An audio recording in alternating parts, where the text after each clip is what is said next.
eBay's looking twisted. Nothing feels the same. Margins bleed like oil. My listings disappear. AI scans my soul, whispering in my ear. Silicon shadows taking control.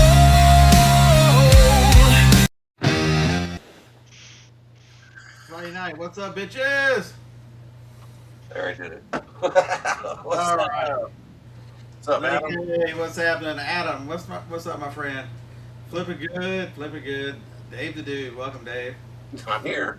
An AI hand. So y'all said somebody said y'all missed us last Friday night. Y'all realize we have lives, right? What's up, Corey? That ain't Corey. Oh wait, that's not. That's Corey's hoochie. Oh, that's his imposter account.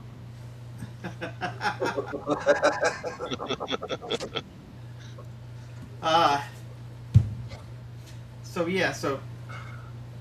we're about to go over some basic rules of reselling that people seem to have forgotten some of the basic rules of reselling, and so it's our duty as the old farts of reselling to remind these people what the original rules are. Yeah. We got 28 people. We can start the rules. Hey, Dave, what's rule number 1 in reselling? I think it's look it up. If you don't know what it is, look it up. Yep.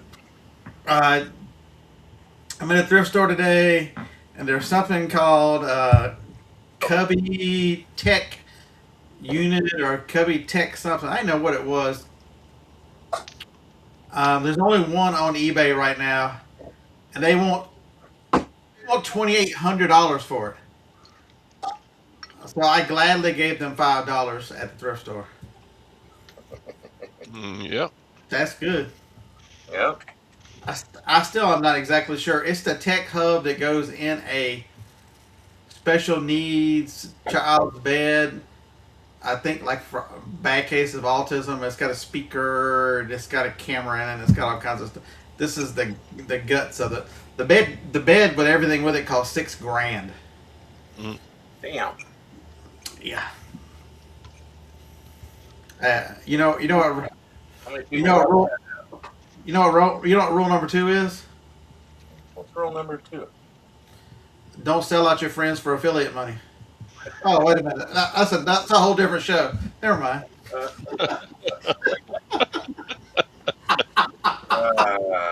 It's going to be one of them nights, and I only have one beer. Why you gotta be bringing up old shit, man? Don't worry, though, Dave. I only have one beer, but we got this. We got a lot of a hand. What? I should make an actual drink, but I have to get something else together. Childhood, we're getting on it here, Ron. Let me get one ready. So yeah, maybe there's a different rule number 2. Maybe rule 2A is 3 times. Do people never talk about the 3 times rule anymore? 3 times your money. Yep, it's an important factor. Well, the fees have gone up. It's almost 3.5 times your money now, I think. I might have to agree with that. The fees have gone increasing. Okay, so here's I forgot to put ground rules in for tonight's show. I almost wanted to bang my head through the freaking wall last night whenever Chris was leading the topic of what's going to happen, what might happen to shipping in the future on eBay. That is the most asinine topic because nobody has a clue what's going on. Nobody knows. Yes, some things might change. Yes, it might leave it alone. You never know. But to sit here and worry about something that's not happened yet, I'm not there. I don't see it happening. If they do change it, you know what? I'm going to figure it out and keep selling. All right. Yeah. There we go. Yeah. Yeah, there we go. I'm going to figure it out and keep selling. So, if somebody starts that conversation, I will be banhammering it. I will. You know what I'll do? I'll give Teresa moderator status and let her ban y'all. That's how serious it is. Wow. Go, Teresa, go. Yeah. You're in trouble now. That's I don't like that damn topic. Um, I quit watching the show after that. It was terrible. What? Y'all know I enjoy kidding Teresa and messing with Teresa, but damn it, I couldn't even hang around to mess with people because it was the what if. I'm telling you, Corey says give Teresa mod status. he said no, never. Let's do it. Childhood, let's do it. Ready? Let's go, man. 3, 2, 1. If you're ready and you know, let's go. Let's go.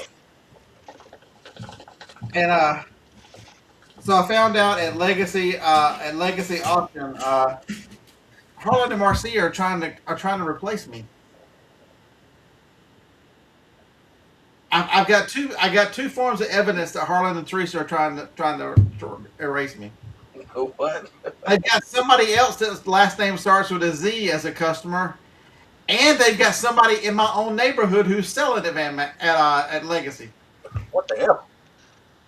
I'm telling you, I think I'm getting pushed out. Dang. What is going on? Play Russian. Go online and get you one of those roulette wheels and just let it go and see what it is. Yeah, can y'all believe that? Ooh. That's a good one. No cough. So that's been disappointing. Who gets banned first? So actually, good news on that front. I know a lot of people have been requesting, want to know when are they going to start shipping. So I was talking to them about that.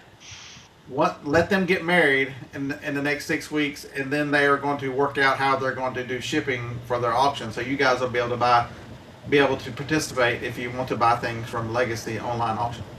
So shipping is coming within the next couple of months. Mm. They're getting married. They're getting married. Am I supposed to announce when you are getting married? If I'm not supposed to announce it, everybody forget that it's August 22nd. Oh. Oh my. Nice. Right around the corner. Yeah, it's only 6 weeks. So that's exciting. That'll make their lives a whole lot easier. Having 2 houses, 2 businesses, 2 jobs. I mean, you don't need 2 of everything. How about 1 house? So I'm happy for those guys. They're Good. yeah. I saw Screwed Around last week. Dave will know this is the truth. I had like 13 minutes left on the last 5 or 6 items in the auction that I wanted to buy, and I didn't want to bid on it till like right at the last minute. I'm like, well, I got 13 minutes. I'm gonna go play on TikTok. Yeah, whoops. Like 20 minutes later, I'm like, damn it. And everything went on like low bids and stuff that I would have bought. So yeah, that happened. Jacob, it's in the chat. What the hell, man? That's your anniversary. You'll never remember it. Day. You're remembering it right now. So.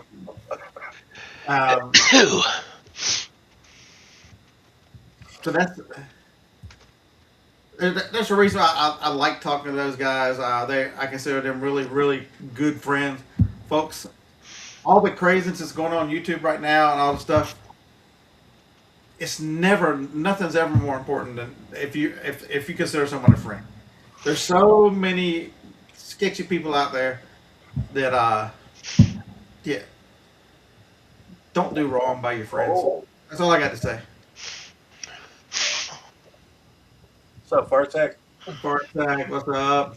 I don't know what flavor it is. It's just weed. Just super Scooby. He'll show you the big jar. Yeah, see, look, it just comes like this. It comes in a jar with a bunch of Scooby nuggets in it. I just smoke them. Didn't Primo say, is Primo ever going to join us? I don't know. He should. Then he could enjoy more of the jar. Be one step closer to his youth.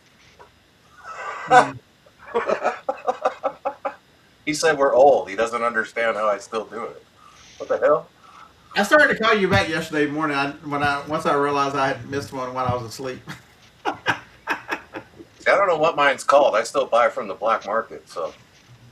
I don't know. Okay, so it's not my fault, Jacob. The other night, a couple nights ago, my lovely bride, Joni, you know, my person, was an absolute psycho. So they put her on a different medicine. I'd be lying if I told you if I knew what it was for. But they put her on some medicine trying for something because she has a lot of migraines. So it was probably migraine medicine, but it was dropping her blood pressure medicine, dropping her blood pressure. When she got to the doctor the other day, her blood pressure was like 74/58. They're like, do not take this ever. She's like, this. It's been like this. I've been on this medicine for like the last 3 weeks. They're like, stop immediately. Don't take it. Well, the problem is if you stop taking the medicine is she woke me up like 5 times in the night. And I sleep. Thunderstorms don't wake me up. The tree can hit the house, it wouldn't wake me up. But if you act like a rabbit, a hamster, with a flashlight and a phone and knocking stuff over, evidently that's what it takes. So I was up and up and up and up. And so when you called, I had just finished dinner, and a few minutes later, I didn't even finish car crashes. I fell asleep right in the middle of car crashes, for God's sake. That's unheard of. Y'all want to see the car crash video? Oh my God. Nah. So we're going to share. Yeah, those dash cam videos. Yeah. Where did I put it, Dave?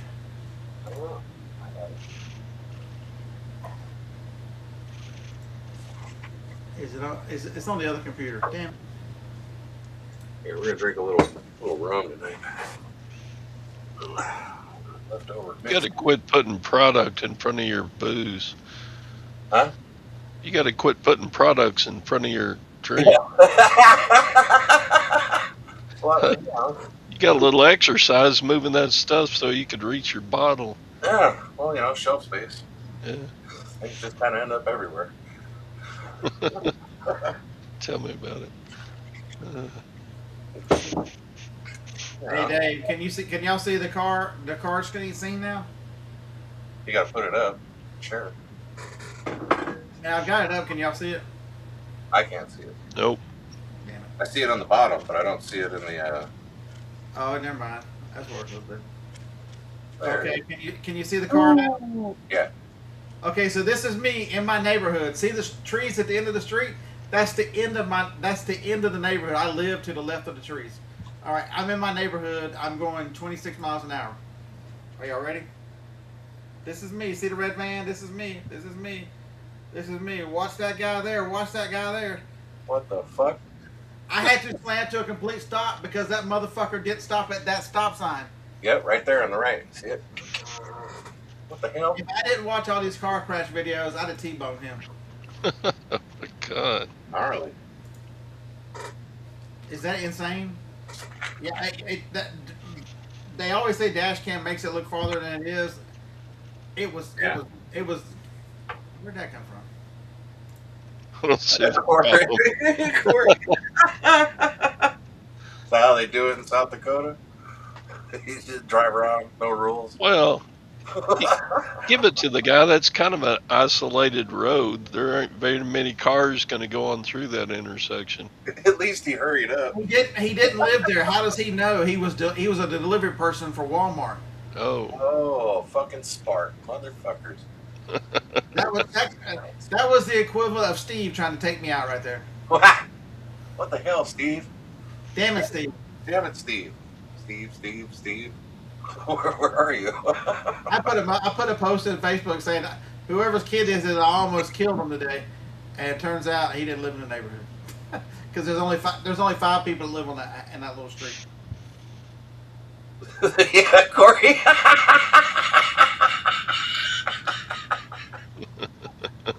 Hey Corey, that was a Kia, you loser. You can't even tell what kind of car it was. There you go. Well, they don't have that many cars in South Dakota. No. That was a Kia. Choices are limited. At least he hurried up for me. After I slammed on brakes and come to a stop. That's why the license plates are rare in Nebraska. Yeah. You know what has happened since that since that point, I'm back to driving the truck. If I'm gonna hit somebody, I'm gonna hit them hard. Ooh, he wants to leave a mark. What the hell? I want to have the video of that little silver car on this fucking hood whenever I tattoo it with that Ford right in the grill.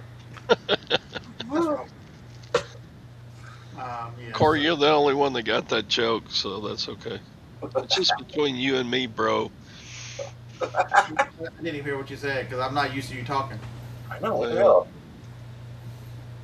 Corey Yeah. doesn't like me like he used to before I pulled a joke on him, and now Oh, he got all testy.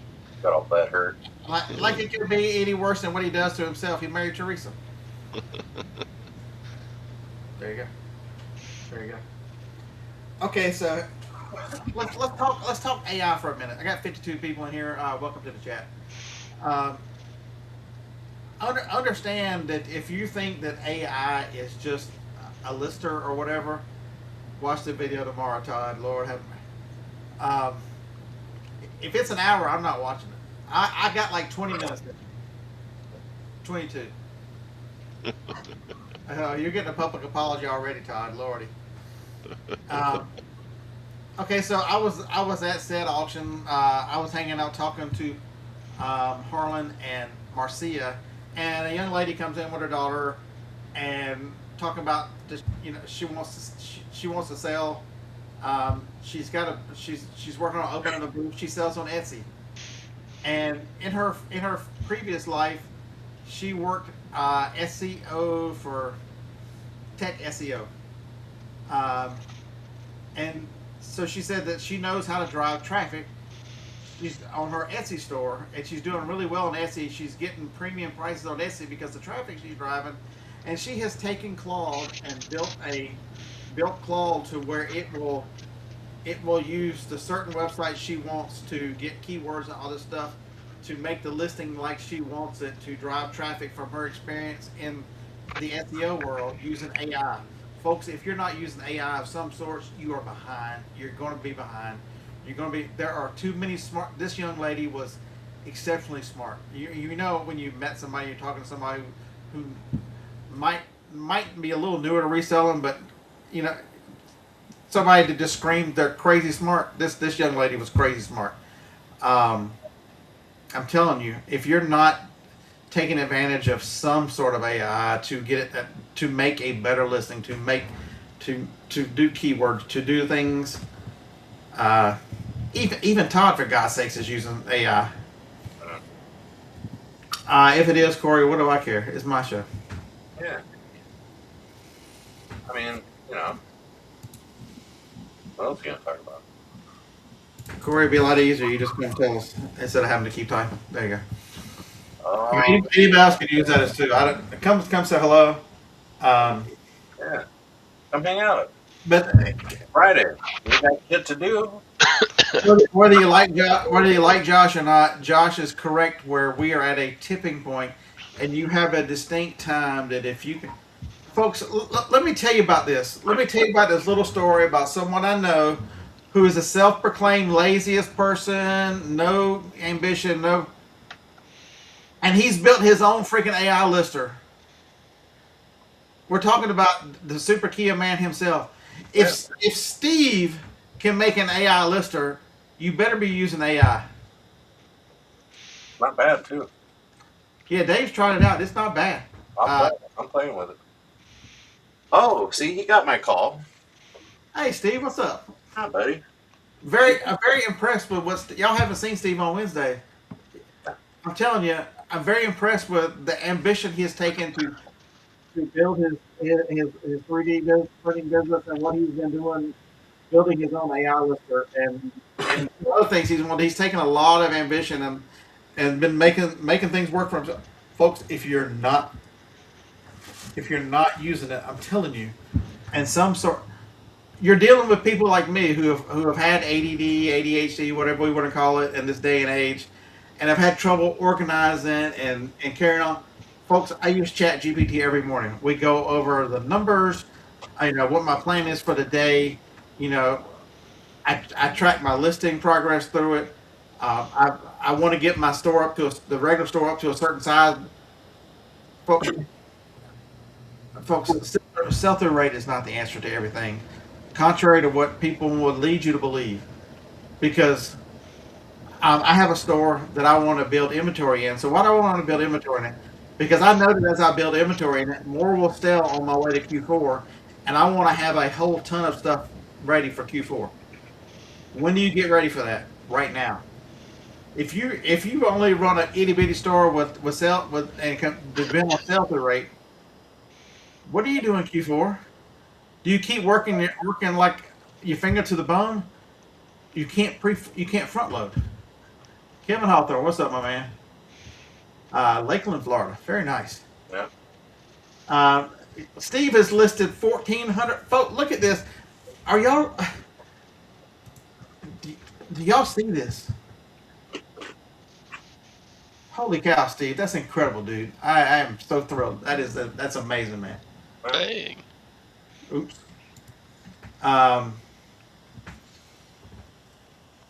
It's Jacob.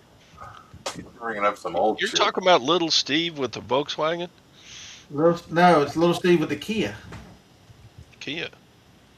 Yeah. He had a Volkswagen too, didn't he? Oh yeah. We're not sure if it runs or not, so what did it say, Kia? Oh, what? He claims it does. There's lots of Volkswagens that don't run. Right? You want to know how much time that AI has saved me? I don't think y'all are ready for this. 52 people. Are y'all ready for this? Y'all, I don't know that I've ever seen this, so this will be the first time y'all have ever seen this. Wow. Empty. What are those? Hey, what are those things over there? With the light white one and the kind of brown looking one? What is that? Right? They kind of look like tables, Oh, like shelves. Are they? Yeah, they look like workstations. notice the other side too. There's nothing sticking on the other side either. Oh yeah, just a bottle of clean air. Oh wait a minute. I gave up on media. No more media. Oh yeah, he quit. Look. Hey, you know what that is? That's a garage door. Yeah. You can get in and out now. Stuff can come in and go out. Been planning to move. Okay, so what's the hard? All the media last weekend went to storage. All the media is in storage now. So what's the hardest thing about doing it? Every day I need to pull. I need a pick list. eBay is terrible about pick lists. Their pick list is like a page per item. I don't want that. So I told Chad, I'm like, I'm going to give you a PDF. All I need back is the title and the SKU. Sort them in order. So that if I got CDs, if I got two in box 141, it'll show me those two together.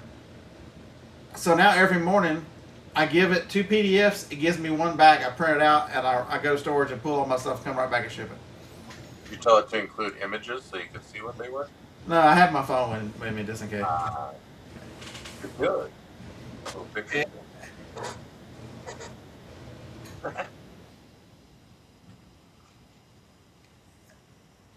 Sometimes it's better not to tell others what I can do for your business. It's a lot more than most of us will believe. It's the organization. Whatever your weakness is, get it to work on that. Yeah. I've been working on how to plan my day for the most effectiveness. And so what have I come up with? I've got a list first thing. Because I have a bad habit of if I ship first or do anything else first, if I don't do the listing first thing, I'll list when I get back. Dave, I'm going to call you because I'm going to list tonight. Right.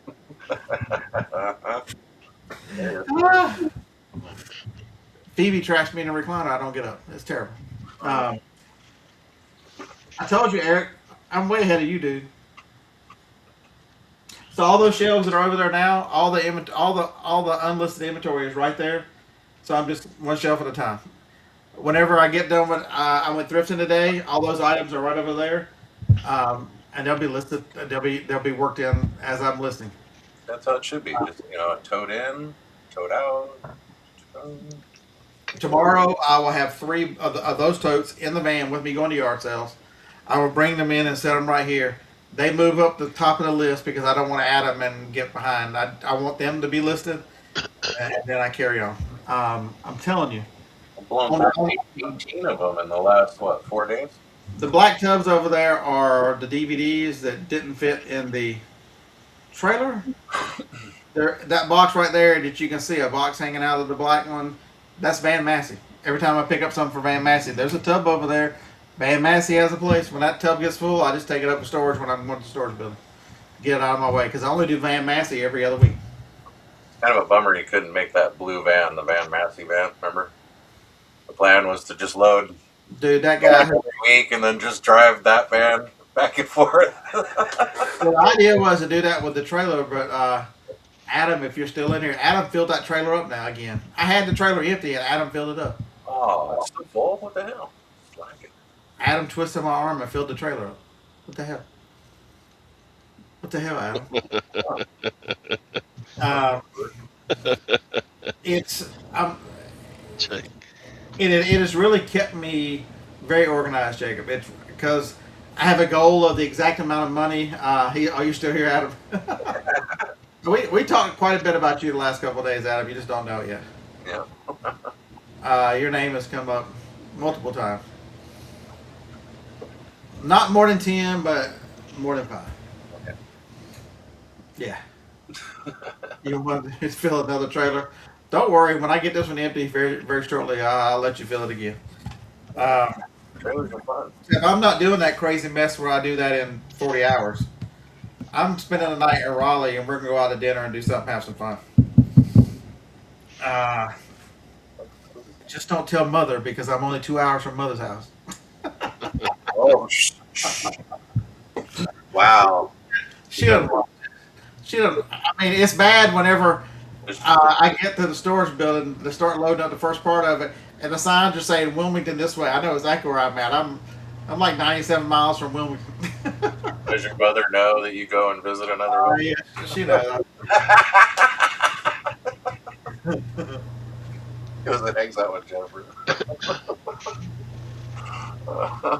That's probably why I got punished and got sent to the mountains on the way home. Shoot, Right. that garage is so empty you could put like a shower and a toilet in there and rent it out. But the idea is to.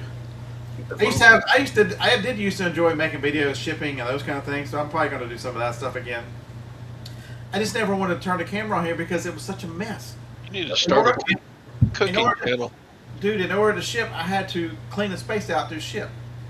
In order to list something, I had to clean the space. I had to move the stuff that I was shipping out of the way in order to list.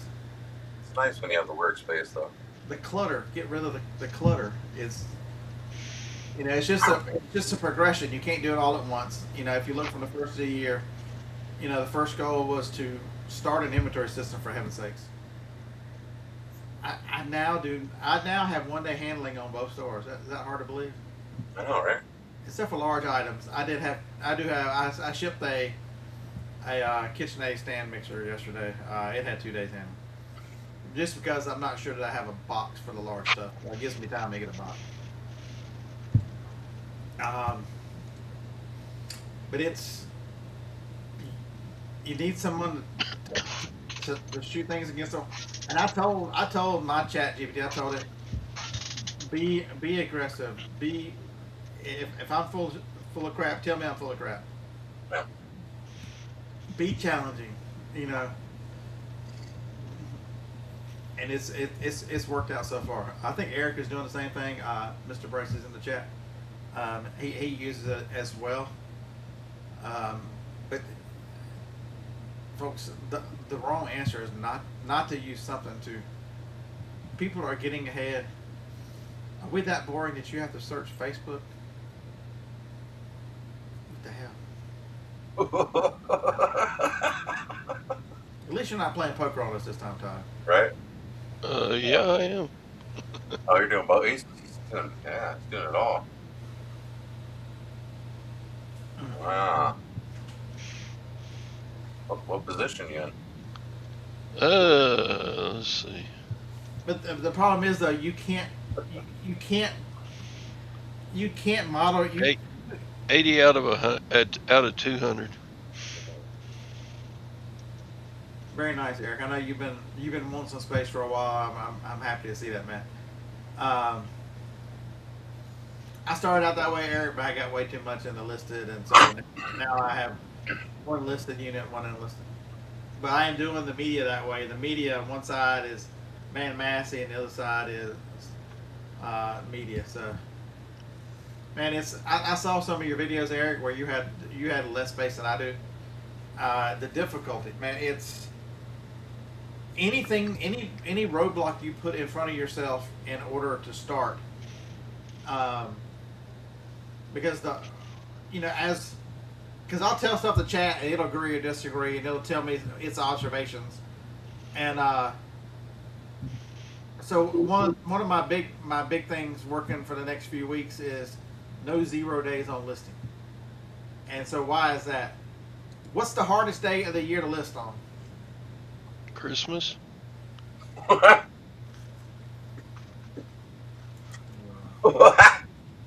don't need that kind of negativity. What the hell? You asked a question, I answered it. The hardest day to list is following the day that you don't. Right. The day that you don't list, especially if you're full time, the hardest day to list is following a day you don't. Absolutely the hardest. And so I'm challenging myself for the next 3 weeks, because why 3 weeks? Because 21 days is generally where we build habits. And so it's list first, and list, even if it's a couple $100, list something. No 0 days. I look back at I had chat from all the days that started tracking me listing. The number gets scary if I would have just done $150 listed on the days I did. I skipped 4 days in the last 2 weeks. That $800 could have already been up. It's not that I don't have the inventory. Yeah, I know what you're talking about. You get behind and it gets real easy to not get caught up. and so that's the problem that I had, was that if I would skip a day, I would go, well, I'd tell myself and tell chat, I'm gonna have a hero day. I'm gonna make up for that, and to put that kind of pressure to make, I've been training myself to, a 200 days okay. It is not the end of the world. It's much better than a 0 day. You can't put the pressure on yourself to make it up, because you're not going to make it up all in one day. There's lots of things that I know about myself that I'm trying to build systems in order to make myself a better version of myself running this business. And when you've got so much data in front of you, so one of the things I was filling out the little piece of paper every day. I've now switched to a spreadsheet. I'm doing the spreadsheet from till the end of July, and then after the end of July, I'm gonna make Corey tell me how to get agentic AI to go get it for me. Thanks, Corey. Actually, I applied and I've already got to the eBay developers API. I'm just gonna get chat to go get it from the API.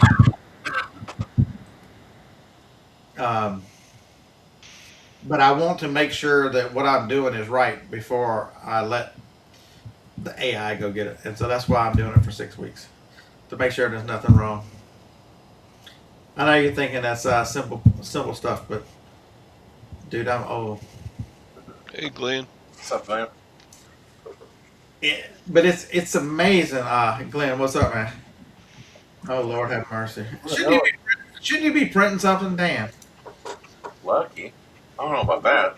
Lucky? That's what everybody says. I got lucky. So fuck them. I'm gonna wear it proudly. How fucking lucky were you when you and Lori were splitting cheeseburgers and fries? When I remember that. I don't know, dude. That wasn't that long ago. No. Now it's Whatnot. I got lucky on Whatnot. Oh. Just right time, right place, right time, somehow. Just. Hey, I didn't mess with the ads. I just turned on monetization. I didn't turn on super ads or anything, so that ain't me to blame this time. That's Google's fault. So there was no work really. You didn't like do any work. You just No. kind of all. You didn't come up with the ideas. You didn't vet it out. You didn't figure out how. You didn't do any of that. Nope. No work involved. No work at all, man. Yeah. It's just all up. I turn on whatnot and go, hey, I'm lucky, and they just throw money at me.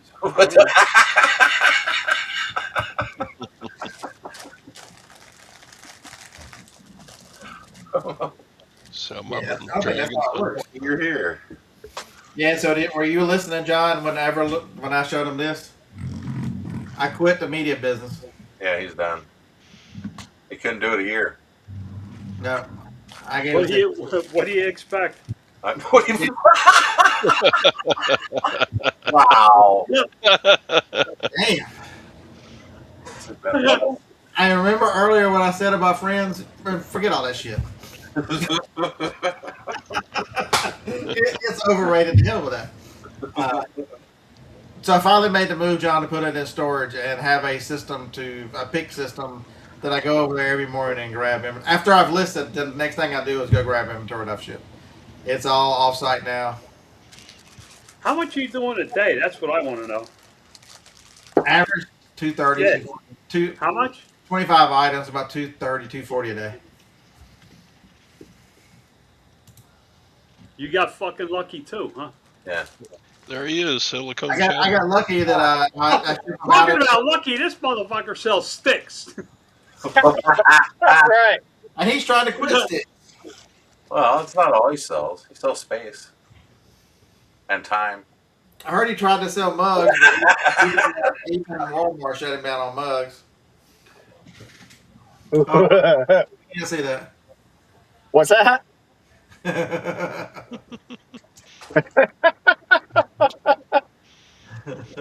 Fucking lucky.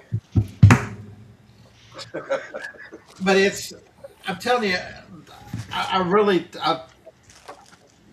got another book I'm starting tomorrow. It's one all the reviews say it's boring and slow and terrible, but it's about processes and systems, and so it's what AI suggested. I asked chat, now that you've seen, the books that are dominating, that you answer me in where I'm at right now, what book would you suggest? And so I'll tell you what the name of it. Starts tomorrow. Hey, Dave. Beer King Picker, listening to a book does count as reading. I don't care what you say on TikTok. What is it? I can't read it. No. Oh wait. Whatever. That's some good ones going on. Yeah. There you go. They selling? Yeah, What's the name of the book you're reading? Yeah. What's the book? Actually, I didn't download it yet. What am I doing? You can't leave us in suspense like this. What the hell? Come on. I'll give you a book that I'm in the middle of reading right now, and I definitely recommend it for anybody who either anybody who falls into the trap of thinking that we need to be more efficient for efficiency's sake, and that's the book called 4,000 Weeks. 4,000 weeks. That's the one. I've got it, and I'm gonna do it next. Yeah, it's a great book from an efficiency geek that spent years teaching people about efficiency, only to realize that we all only have about 4,000 weeks to live, approximately, average lifespan, and a little bit more about how to do it in a way that is effective. I'll give you the secret to the book. It's deciding what not to do more than it is what to do. Okay, so let me get John out of there. So the book is let me go ahead. Work the System by Sam Carpenter. Buy for one. You're gonna read a book about systems? Yeah. Yeah. Did you just need And process. somebody's balls to bust tonight? You're like, you know what? I'm gonna go screw with Scott tonight. Is that what it was? Fucking lucky, man. Jesus. John got lucky and just got on the right shows that he could give you a hard time. That's what it was. This fucking guy. What the hell? The book that suggested was Work the System, then Deep Work, and then the E-Myth Revisited, which I've already read once. I'll do it again. And then the one thing, and then back back to Atomic Habits. Here's what I can tell you about life that I've learned so far.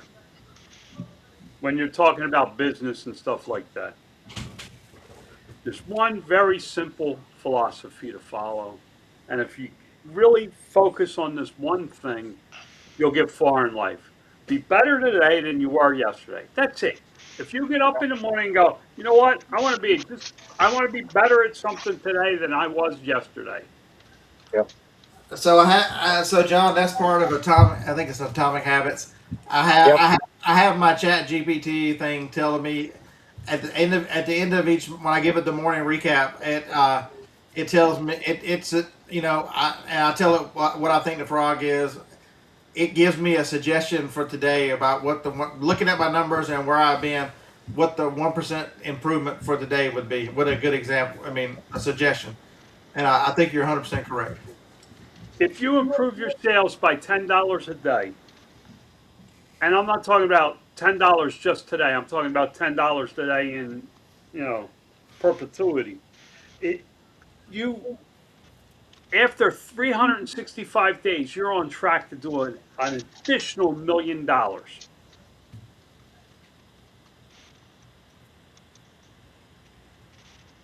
It's 36 at the end of a year. It's 36.50 a day more. Now, is it possible? Yes, it's very possible. Is it probable? No. But if that is your target, Right. if that is your target, you have something to work towards.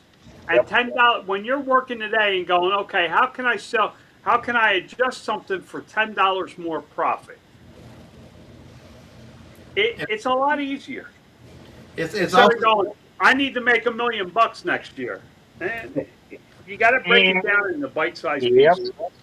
it really also, John, to get there too forces you to focus on processes because it's not good enough to get $10 a day and then because you've got to get 10 more the next, and so you don't get there, and so that's the thing that I've been really harping on myself and is to get it in line. To get rid of my negative tendencies. How do you do that? I got to build things designed for how I think, how I work, and what I do things in order to eliminate my negatives. And that's why you can't copy someone because no two people have the same strengths or weaknesses. Yeah, you gotta find your own stuff. Yep.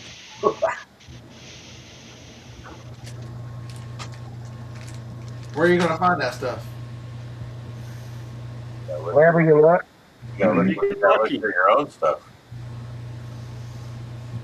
Otherwise, Well, you're only going to find it where you're looking. you don't want to look for the same stuff.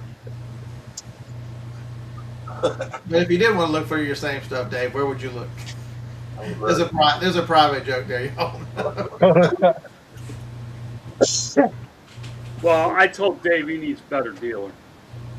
What? You didn't like that one? The hell? It was cute. Yeah, you know, Did the chat die, or did everybody just quit chatting? I don't know what happened. Let's see. The last thing I see is somebody said, "Hi, Jake." Yeah. What's up with that? Let's see. Did I hit end broadcast? No, we're still live. Okay. They're either taking notes because we are that knowledgeable. Yeah. Or we Laying put it down.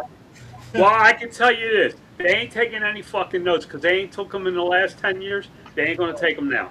Whoa. Maybe one person. Maybe. And how can Amazon Store 99 tells me that I have to be on here and I hadn't even seen him in the chat yet? Yeah. So John Worldwide Weber, that's what the channel has really become because what do you do after you've been reselling full time since 2013? You know, I don't relate to new sellers very well because I've got to the point where John is where if you Welcome to my fucking world. if you remember how many times did John protest? I'm not going to tell somebody about shipping. I am not answering a question about shipping. I mean, and I used to think that's a little harsh. It's not harsh. I'm there. I get it. Because how many times There is so much information on shipping. Yeah. Correct. Now, what I do say about shipping is you need to know how you're going to ship. You know, Whatnot's been a real bitch about shipping for me. It took me a while to figure it out. Now I got to figure it out. My shipping takes me, I sold 100 items last night, gave away 11 or 12 items. It took me about an hour and a half to ship 111 items. And how'd you ship all that stuff? UPS, USPS. You're In supposed a to box. say in a box. No, man. I didn't have no boxes. I used trash bags. Use 2-inch tape too. Yeah, yeah, I got 2-inch tape. Now in the warehouse, I got 3-inch now because we we Step we it up. well, instead of ordering when we started to run low, we started ordering 3-inch supplies. And it probably took us 6 months to get to where we had all 3-inch tape everywhere's in the warehouse, but we now have 3-inch tape. See, you know, the other thing I realized too, John, is the more systems I put in place, I've got a set time that I try to get out here. First thing I want to do is go to the numbers, and then I call it the listing power hour. It's actually an hour and a half, and I want to get all my listing done for the day. And so, how do I get the listing done in an hour and a half? Well, that means before I leave tonight, I'll set out whatever it is I'm gonna list tomorrow. I don't want, because the one thing I've found, and I don't know if you found it, is you only have so much mental energy, and it's what's kept me from coming out here at night. Is because if you have to keep answering questions to yourself, what am I gonna list? What am I gonna do? After so many questions in your work realm, I'm out. I'm mentally drained. Even though I have physical energy, I have no mental energy, and so I'm trying to do things to build. It's as simple as cleaning up the area tonight, so that tomorrow when I get home yard sales, I'll have easy time listing and processing what comes in. The other thing is you got to get off social media.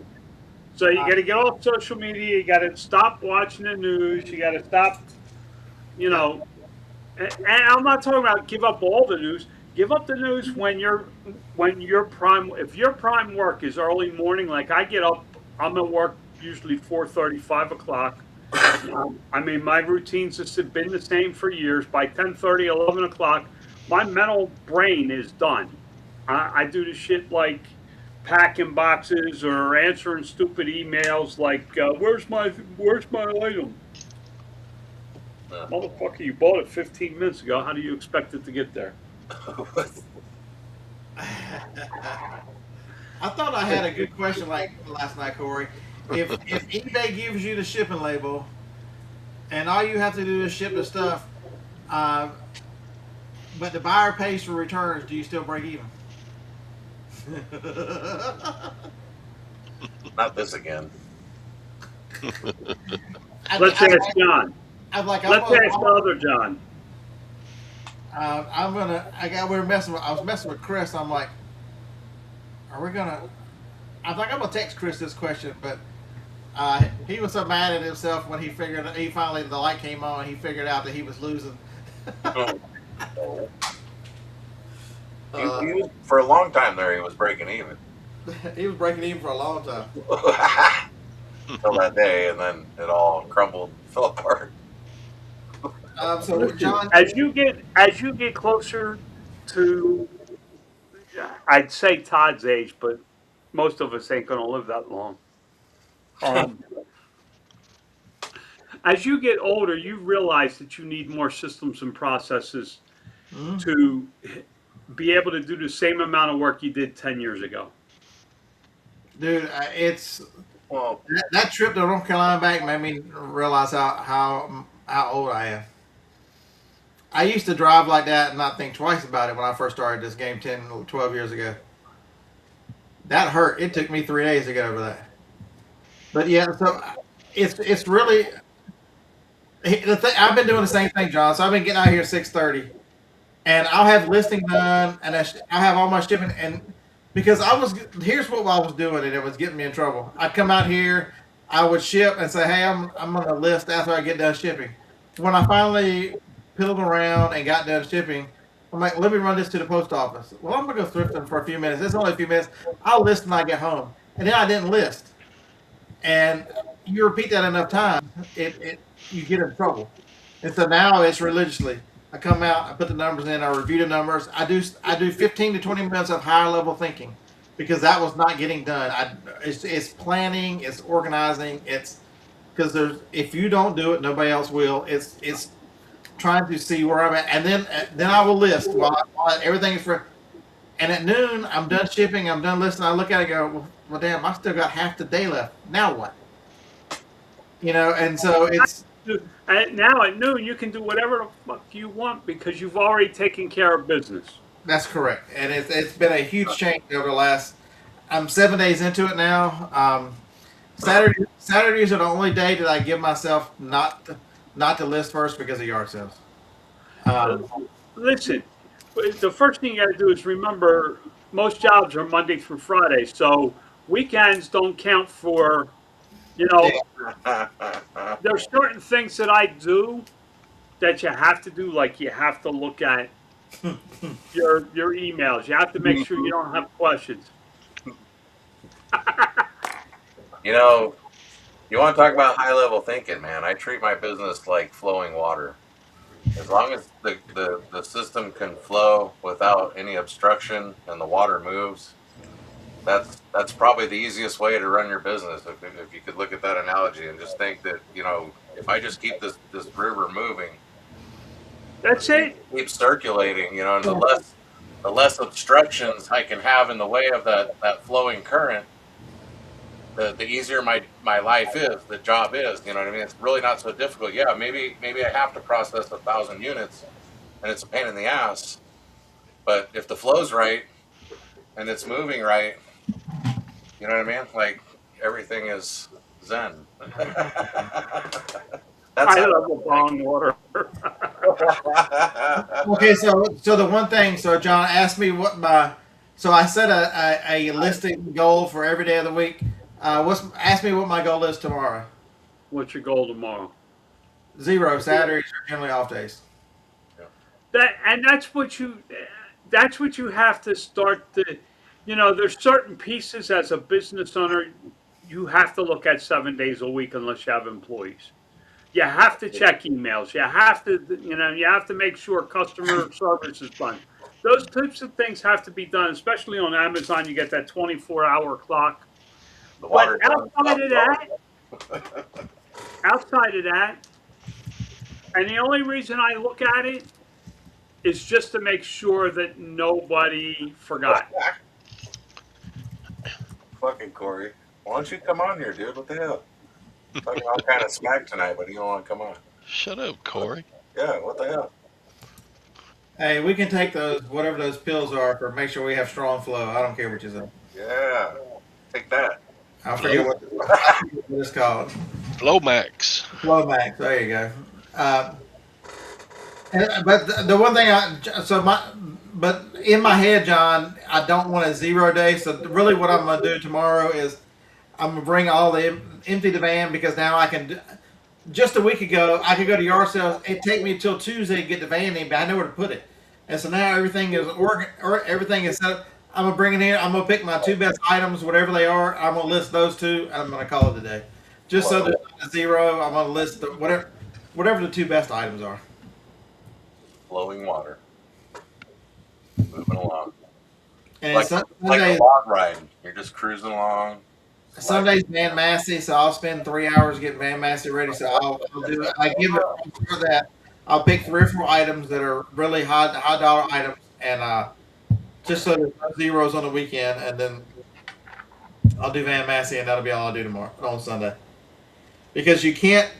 I have to guard against burnout because burnout's real. Like, as much as you say that you would love reselling. You can only do so much physically. You've got to take. Just bring a paddle. You'll be all right. Save you the burnout. Paddle down with the water and keep it flowing. Can't go wrong. Whatnot, John, whatnot's rocking for me. Yeah. John Worldwide Weber, Corey owns the escape room. Yeah. He made it, so he knows how to get out.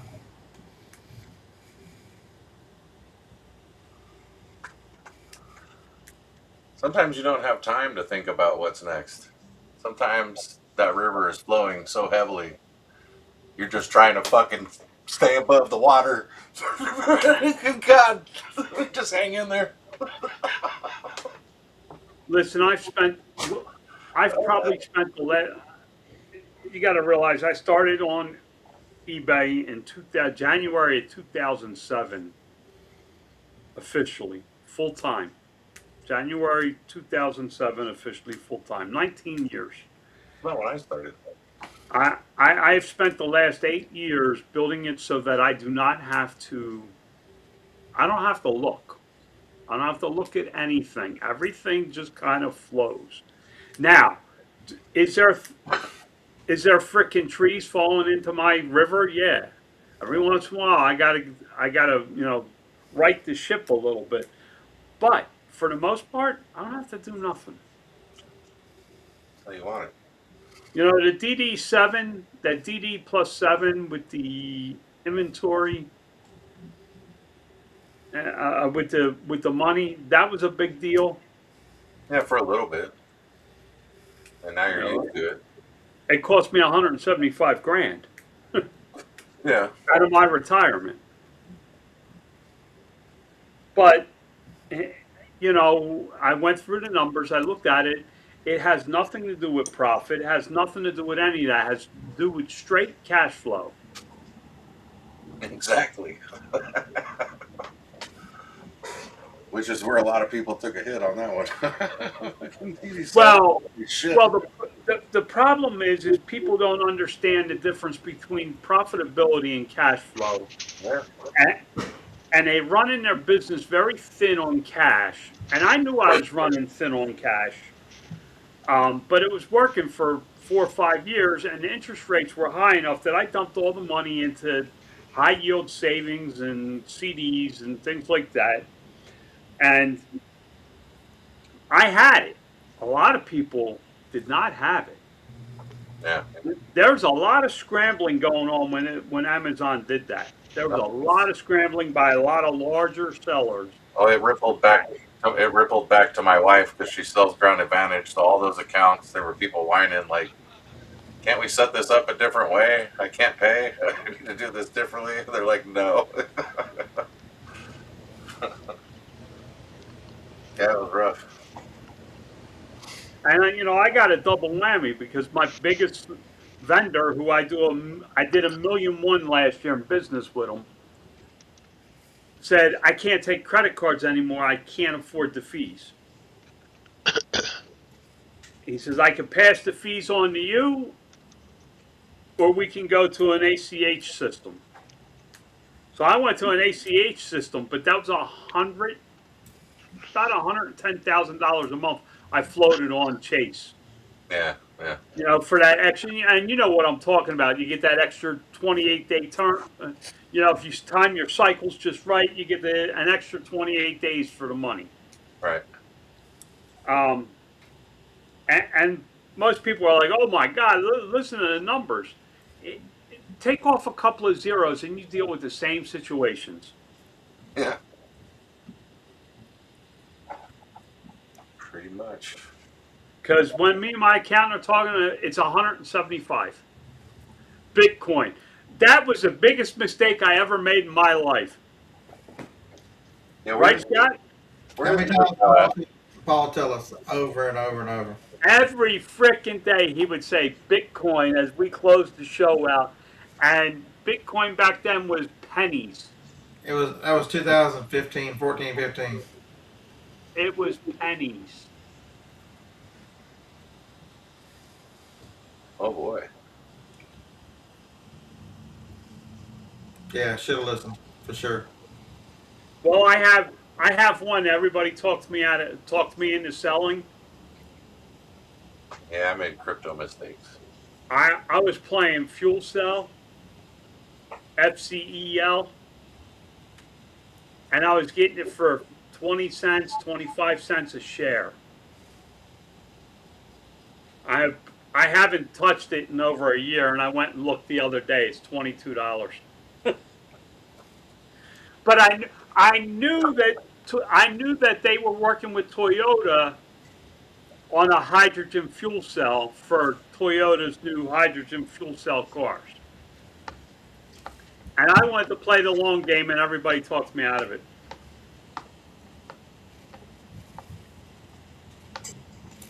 I'm not a Bitcoin guy. I'm not.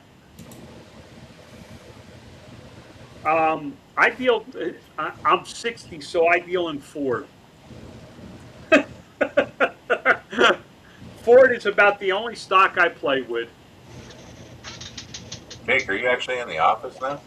Look at you. What the hell? Right? Looking all professional type. Yeah, but his bedroom is behind that white door, the closet.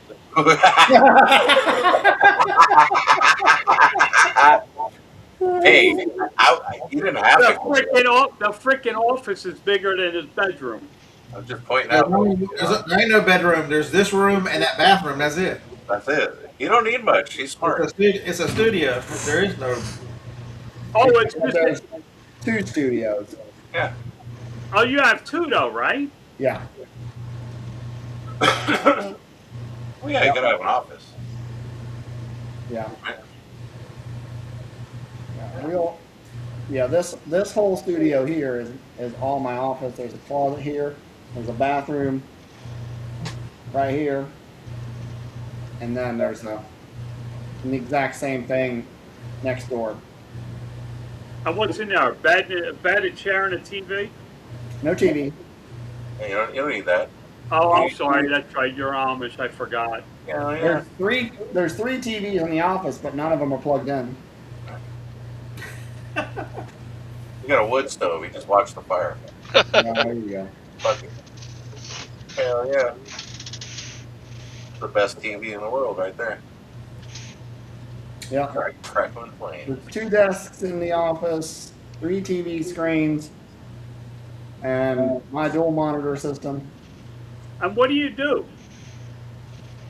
Brings the hammer down. I mean, you sell frickin' sticks and rent frickin'. He does more evicting than sticking.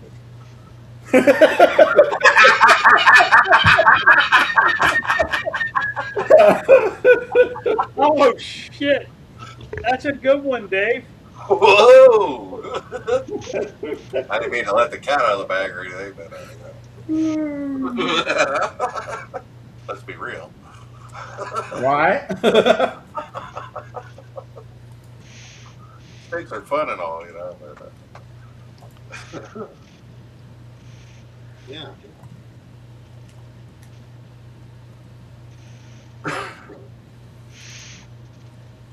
Yeah, look at Ron getting as old as me. Is it your birthday, Ron? Happy birthday. Tomorrow. Yeah. Oh, it's tomorrow? Well, early happy birthday. Internet shopping. You've missed a lot over the last year.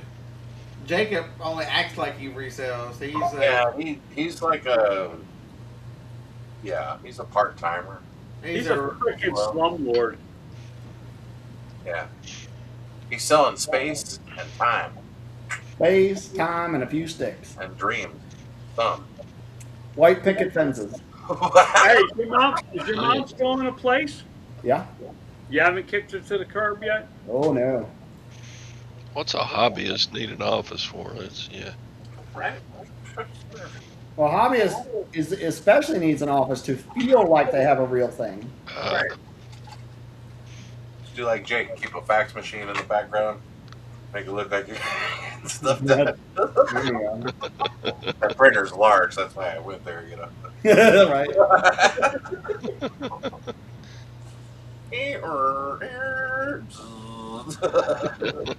Well, there's another contract. I'm gonna hot off the wire.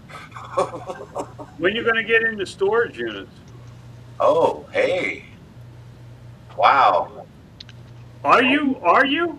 What the hell, man? Why are you bringing it up? Oh yeah. We've been watching for some opportunities. We haven't locked in anything yet, but it's Wouldn't be a bad idea. one of the options that we're looking at doing if we don't find some acreage that's ideal for it is purchasing some of these Connex containers with 4 roll doors down the side that are pre-built. We can take those right to our properties and put them edge of a parking lot, whatever. Yeah.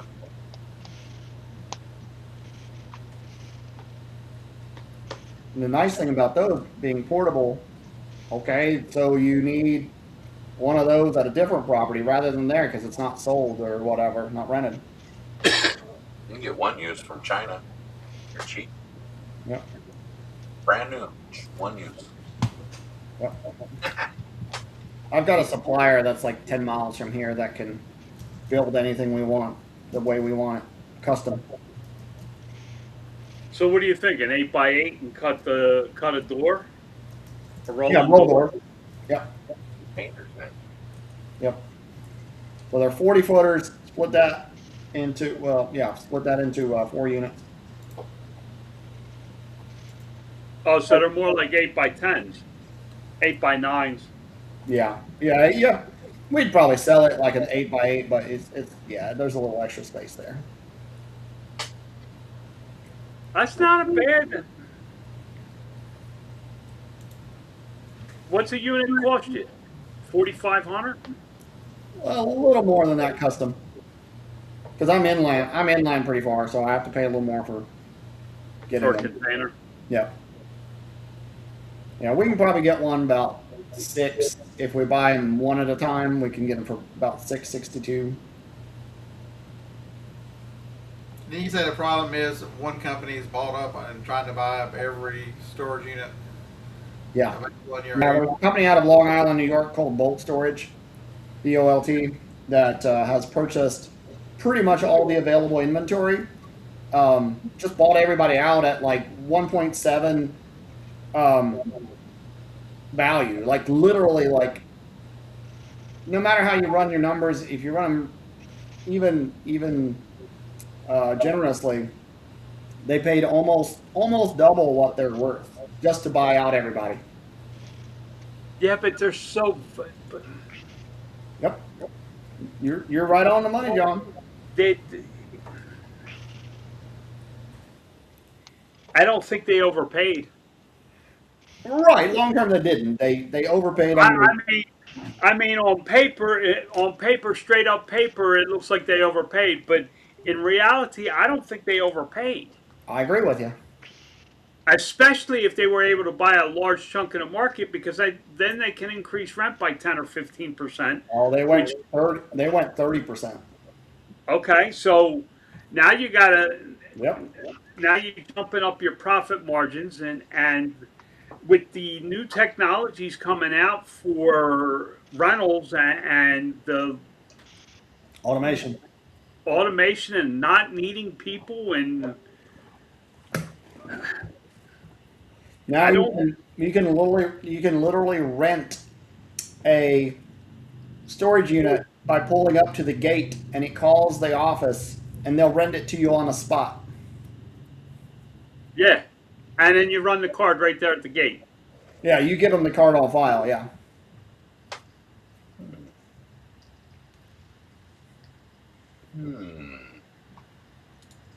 That is, I mean, but that's the future. Listen, that's the difference between me and Jake. Jake is building. I'm downsizing. Coasting. Scott's downsizing. Dave's down. I don't know, Dave. Are you downsizing, or are you just Yeah, 50 treading water right now? 50.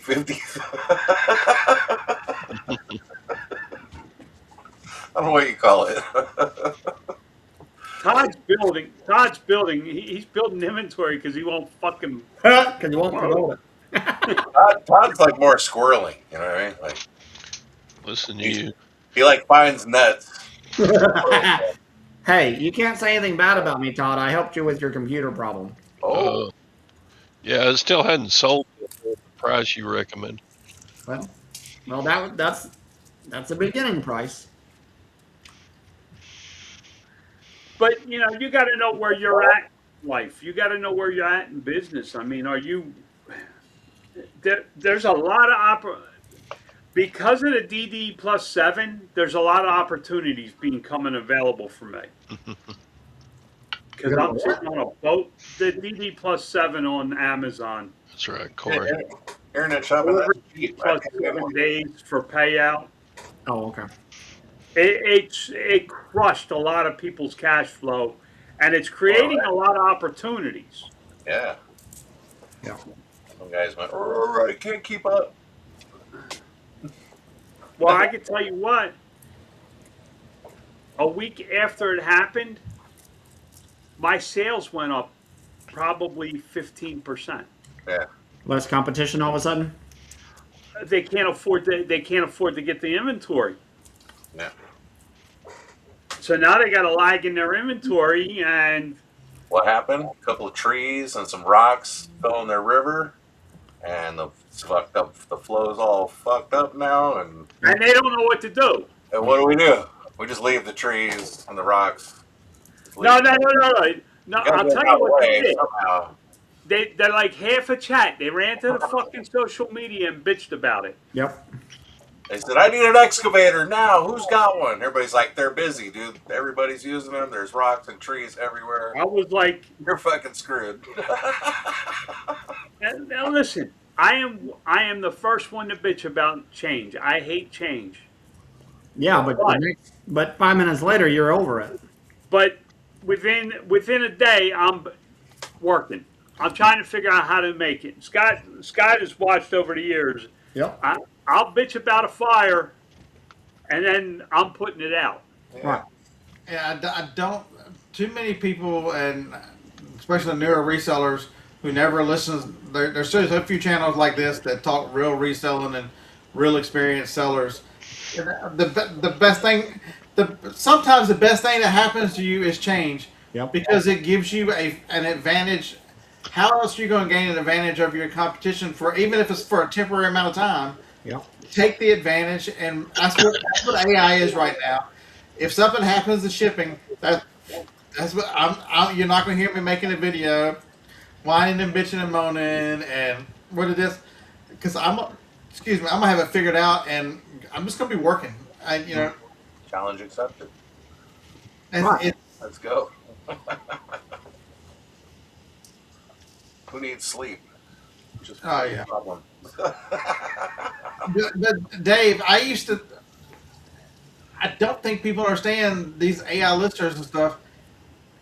Dude, I'm done at noon. I mean, I can hit every one of my goals and be done at noon. Yep. Yeah, but you're getting fees. Look at all the fees you have to pay. Okay. What the hell was that all about anyway? What fees? The ones that freaking video I sent to you Which one? in the chat from John. We don't pay fees. What are you Fees. talking about? Fees. I'll tell y'all. I don't have fleas at all, dude. So I don't know what you're talking about. Not fleas, fees. Oh. Same thing. It's Please. I mean, listen, the business is not tough. It's really not. It's you have to be a problem solver because that's all you're ever going to do. and if you don't like solving problems, go work for somebody else, and let them solve the problems, and you're just the cog. Yep. I mean, when you break it down, in business, all you ever do is solve problems. Yep. Your own or someone else's. I've talked about this one of the last times I was on. I'm like, I don't understand this. People want to spend all the what ifs because of eBay putting something, the framework for something that we don't have any idea when it's going to happen or what it's going to happen. But they want to talk about all of that, and not a one of them has thought about what they're going to do on June 12th when the 4, 8, and 12 ounce rates go away and everything is charged at the 16 ounce rate. They ain't thought a thing about how they're going to. all of a sudden, anything that's a lower dollar item becomes a ton more expensive to ship it. They have no idea they're going to end up absorbing it because they have no plan. When's this happen? Some are going to have forced July, liquidation. it happens July 12th, John. The 4, 8, and 12 ounce of the ground advantage goes away, and everything is just like Think of $9.99. it's up to a pound, it's up to 1, up to 2, up to 3, up to 4. How the fuck do you sell anything at $9.99? You know what I mean? You're not. It's going to be very difficult. So I mean, that's going to change some things. I mean, if it doesn't sell for, I mean, if you figured out business policies, I mean, my temporary answer is my free shipping becomes plus $2, and I'll figure out. I'll go through the. Right now, as I list, I'm not hardly listing anything free shipping just to deal with it until I get through with it, because I think free shipping is going to disappear for a good majority of items. I don't, Lower items anyway. I don't think that agenda is going to stop being pushed. I mean, it's in your face all day long. I mean, you gotta stay up with Amazon and Walmart. Like, there you go, John. It goes from like you're basically adding $2. yeah, About $2 for a 4 ounce. $1.40. where there's no media. If you can't use media mail, you know what I mean? Like, that's rough. $1.40 for 8, and about 70 cents from the 12. So at a minimum, it's going to cost you 70 to 80% more an item, Yep. and to as much as around $2. My sticks don't go less than 4 ounces, though. Not even less than 12, so won't affect me.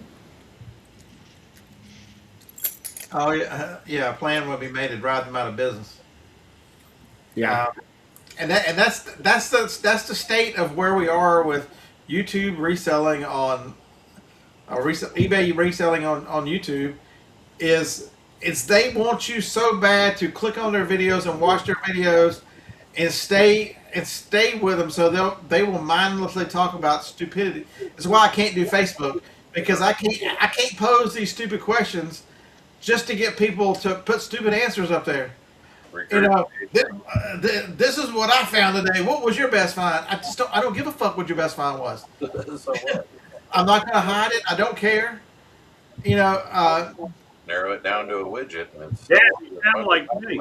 I'm not gonna put a thing up there showing you a ticket where a fake receipt where they charge you. They added a tip onto your bill of 6 people and go, oh my god, I can't believe this happened. What would you do to make everybody get up enraged about some fake ticket that hasn't happened? Right. Yeah. So Eric said he put his shipping up to $7.49 right now. I mean, I mean, some product. I'm not joking. Like some products are going to be affected where you really don't have a choice. You're either bundling that shit or liquidating. Like, That's your 2 choices. You're either going to raise. pay it. You know what I mean? Like, There's 3 choices. You're going to eat the shipping, the extra cost. right. You're going to make it where you break even, or you're going to bundle or change the way you sell the product. Sometimes, I mean, certain products. I mean, there's so much competition on it. I mean, there's no choice. I mean, I mean, I'm experiencing it with like probably 3 ASINs that I'm probably going to liquefy simply because I don't want to fight it, or I'm going to bundle it or something. You know what I mean? I don't know. But the good part is that Take a pallet and sell the whole fucking pallet. Like, for the most part, everybody that's selling as a reseller or not, in other words, not Amazon or not Walmart or not a specific large retailer, is pretty much affected equally. So it's not like you're being affected in a way that. But you're not affected equally in the beginning. Well, true, that's true. Because people are fucking stupid and they're going to sit on it and do nothing, and they don't know their numbers to begin with, and they can't figure out why their checkbook's getting smaller and smaller week after week. just let it ride. Yeah, I think there'll be between the July 12th and the 4th quarter, there'll be a thinning because it'll start slow, but by the time people start running into the 4th quarter and they are hurting with cash flow because they haven't realized where it went. And that's the importance of knowing your numbers and tracking these things. Yep. And I've been bad. I've been a wing it person for a long time. but I don't do that anymore.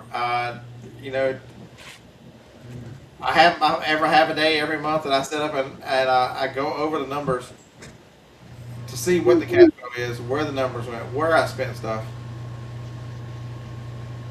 Yeah. Hopstream, I appreciate that. I've lost a lot of subscribers. They just don't want to hear.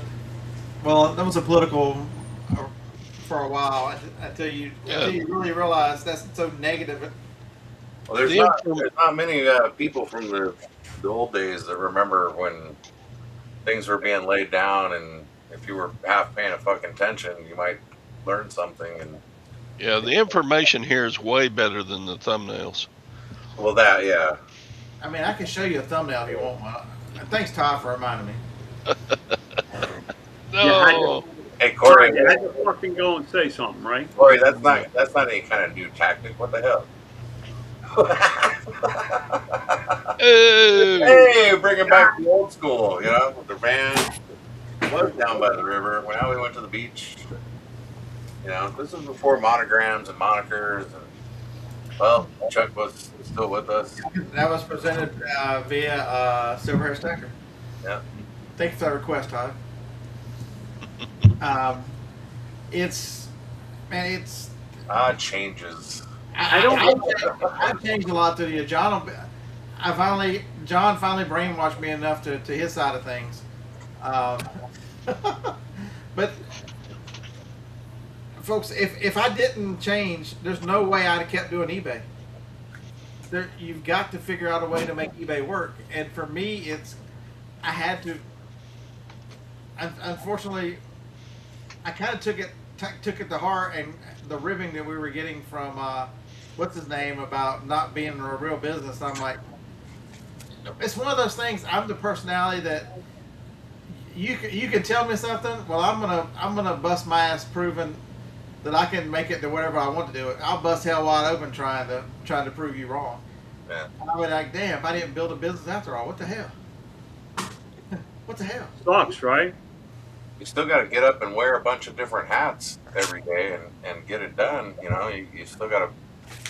I mean, if you're solo, you know what I mean? I'm solo. I do it all by myself, and I got to be the accountant. You know, I got to be the shipper. I got to be the And I'm solo tomorrow. buyer. You know what I mean? I got to be the Nobody going to yard sales with me tomorrow. It's kind of sad. broker. A lot of hats. Well, he's got a wedding to get ready for, don't he? Who? Harold or Harlan? I got a yard sales with Johnny. Oh. She's got she's doing something with volunteering. There's some kind of she's some kind of camp counselor at whatever the summer thing for the cancer center. So yeah, so it's just me tomorrow. Now, Harlan's been going to Marcia now for about 3 years. Johnny's been going to yard sales. Johnny's been going for about the last year and a half or a year. Man, time is flying.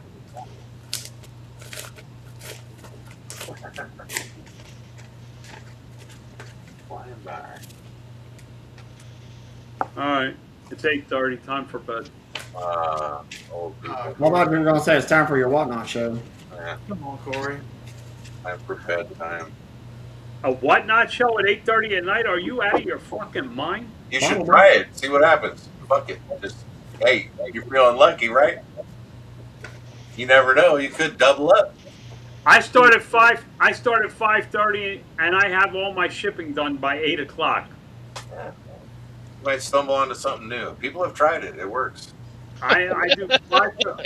I'm joking. Treasure Hustlers used to go on at like 11:30 p.m. and sell brooches. There's live shows going all night long. I know, Corey, you wanted to see some beefcake, so here we go. Yeah, getting it done. Take care of business. Yeah. That's when we went over and helped Trump clear the strait right there. Yeah, we were. You know, there was a lot of protein involved, a lot of weight training. He's like, we're here to pump you up, Trump. Let's go. Yeah. All right, guys, I'm out of here. Weeks. See you, John. All right, man. Take it easy. Lucky ass. Goodbye, lucky ass. Yeah, that's fine. Later, Lucky. But and I've come to an opinion, and I don't know how many people. Most of the other YouTubers are not going to like this opinion. You know the reason why they don't talk this kind of stuff. I don't know that they know. Well, yeah, I mean, There's a couple that I for sure know, but just think about some of the people you watch. where else are you gonna find out about the flow, the current? I mean, did y'all What's want me happening now? did y'all want me to talk about stuff, or did y'all want me to just read the chat? Well, that's the easiest way to do it is probably just, you know what, we should try that one night. We'll just start at the top. Hey, and then I've what tried. happened? I'm terrible. I'm like No, I can't do that. So it said it's. this about their cat. It just happened right now. If I want to hear what Corey's got to say, I'll go watch a video of what Teresa allows him to do. I mean, it's easier way to go about it. You know what I mean? Like, Yeah, I don't think we have rain tomorrow. We've got a ton of rain. I'm having to cut the little path between the house and the thing. Give the dogs somewhere. Our little prima donna dogs don't want to get their feet wet. Corey's all scrappy tonight. He's hiding over in that escape room, just tucking his back. What the hell, man? Are you done with the escape room yet, or what the hell? You home yet? He said they were back at home. He said he was back at home, so I don't know what he's doing, dude. He's got a bunch of work to do. He doesn't want to deal with this. She's like, Teresa, can I go alone with the guys? And she's like, hell. The hell no, Corey. Well, God damn it. Don't. He said, why not? Corey, don't ask again. Because I said so. Listen here, you.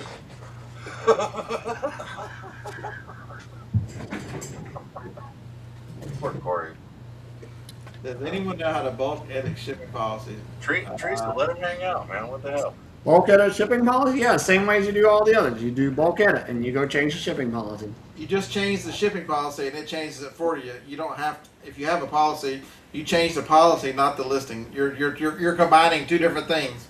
There's no bulk edit of a shipping policy. You're either bulk editing or you're editing the shipping policy. You've got two things that you're running together. Yeah, Treasure Hustler's been out the picture for a while, but Yeah, they're for the late night live show, and we're quite successful. It was pretty funny. they dropped off. They were doing Whatnot. They just dropped off the planet. Whatnot had just started. It was all brand new, and they were like, "Well, fuck it, we're gonna go on at like 11:30, 11:45 California time. Let's go." You think they had? You think they had some kind of like scissor accident and they're no longer around, or what? Well, I mean, could be. I don't know what happened. You know, Bummer they're not around. Where's he running off to hiding? They were a lot of fun. Oh, there's somebody. What? Yeah. No No way. way. Maybe he shows up. Thanks, Teresa. You're the best. We love you. You're so mean.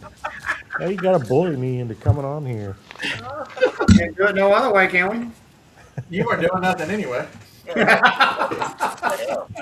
Uploading tomorrow's video, but I think I got it about whiffed. I thought you don't have a little automatic. You do everything else uploads autumn. I had to turn notifications off because every time y'all uploaded that damn short, I'm like, Corey's wearing the shit out of me, and it ain't even Corey. Don't you have a robot doing this already? Yeah, he does a robot.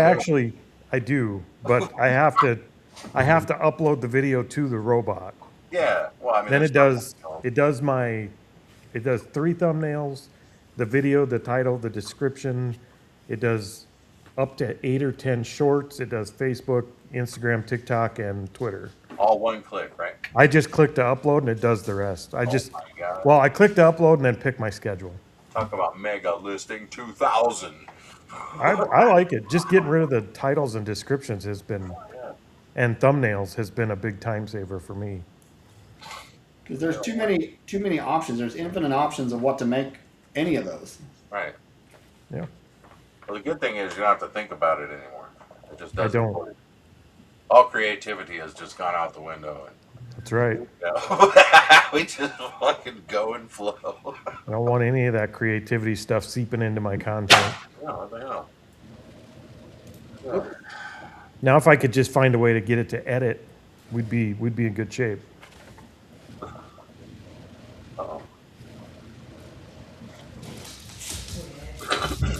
But that's coming though, Corey. I don't know how much you pay attention to the phones and stuff, but the AI that's coming on the phones, like that, I think one of the things Google is introducing is plain English. You can tell it the widget you want it to make, and it's supposed to make some of the different widgets for your phone. And there's some edit. I've seen some of the editing AI suites that talk about that. They're advertising out there. They're talking about plain where you tell it whatever, and then the AI will edit the video the way you know what I mean. It'll do that kind of stuff. It's coming. It's not there yet, but it's on its way. Just like the flock stuff. That'll be. I'm looking forward to that. Editing is probably the one thing keeping most people from doing videos. Like it kills a lot of channels. Yeah. And to be very good at it, it definitely separates a lot. That gap is narrowing. The quality of editing is getting smaller and smaller. I think the scary part about AI is how fast everything is moving. Like, it's almost like you can't stay ahead of it, right? Like, the minute you think you're like, I'm doing good, I'm up. It's like, wait, hold on, hold my beer, watch this. Yeah, it's obsoleting stuff before you even get it fully built quick. now. Like that's the scary part, It's like you almost feel kind of dumb in some sense when you invest a lot of time, and then it's like it feels antiquated. You know what I mean? You really have to build. You have to have something different for a moat if you're building software nowadays, because just building the software is not a moat. It's not a moat at all anymore. You have to have something. Because anybody, no matter how complicated, like we were talking about Steve made his lister, but it's only a couple of categories. You go to do something like a list easier where it's trying to take every category. They've already built all that. That becomes a nightmare. Whereas if you just want to do DVDs and CDs. Steve's got the right idea, though. We talked about it on a couple of our episodes. The people that are building those specialized listers just for one category, it's going to list that one category way better than any specialized lister that does, or more general lister that does everything. Like if you're building your lister just to list CDs, you can get back a competitive advantage just by building a better listing. And those specialized listers are going to do it. Who has the time for that? That's laziness is the only thing keeping me from doing my own. I have my own for one of our sites. It's like a Shopify site, but we just told Claude build me a website that looks and runs like Shopify, front end and back end, the whole thing, and then build me an AI lister to list my ephemera, and it pretty much one shot it. We had to make 6 or 7 changes, and it's been up and running for a while. So just basic English like that, telling Claude That's all we told it. Yep. And Claude will just build it. And when they released Fable 5 last week, before they took it right back down, like Fable was insane. The stuff we were doing with that in just the few days we had it was crazy. So what is the reason that they say they took it down? Security reasons. They said it was too powerful, and goobers like me could break into shit we shouldn't be able to break into. So they took it back. And basically, they didn't take it back. They told Anthropic that you can let anybody use it that you can prove is a U.S. citizen, and that includes your own employees. If you can't prove their citizenship, they can't use it. Well, Anthropic didn't have the foundation for that, so they had to withdraw it from everybody. It'll be back in some form. It'll be back, but it was crazy. A lot of numbers just floating around out there. We added like 3 whole new features to the app I use to publish videos and stuff with. We added 3 new features to that app in one day just by saying we've tried to do this with Grok and we couldn't do it. Could you add these features? And it just one-shotted them and added them all in. and they work. So, And that was Claude. yep, with Fable 5 version of Claude. Claude will still do it. You just have to work with it back and forth a little more. But it is getting to where you could just literally tell it, and it'll just do it now. No, that's the truth. You know, we're years behind what they're actually Yeah. the government people have access to. Can you imagine? Oh, without a doubt. Yeah, I would love to have access to some of the, like, if they just give me access to Fable 5 again for another week, there's 10 projects I can complete. Just give me more access. I can take over the world. AI tokens are like crack though. That I really think they are creating a lot of dependency there. Like if you knew what I spent on AI tokens every month, it's crazy. Like nobody should be spending that much on AI tokens. Is that chicken wire on your window? No, it's a curtain. Oh, it looked like chain link fence or chicken wire. Yeah, we chain Teresa in at night when there's a full moon. That makes sense.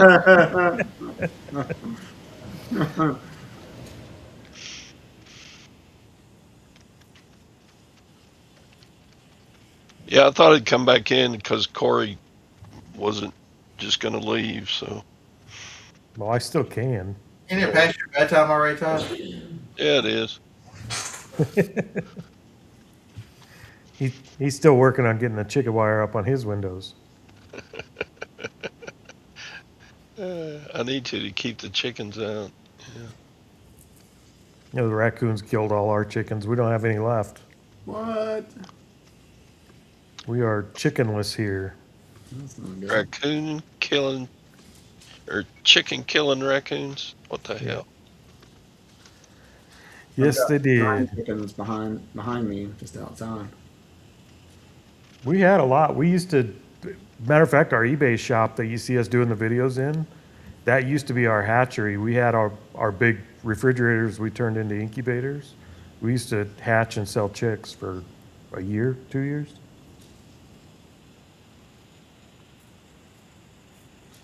That must be an okay business because they're always going through our post office. Live chicks. Mike, that couldn't be further from the truth.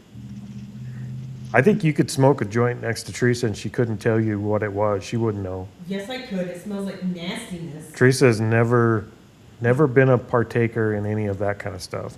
Jake's books. What are you talking about? Scott was not happy with 500. He wanted to make 18. What exactly are you talking about?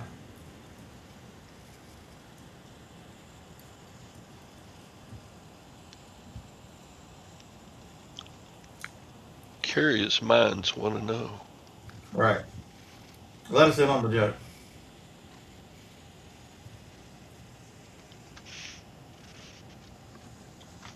You have no idea what's.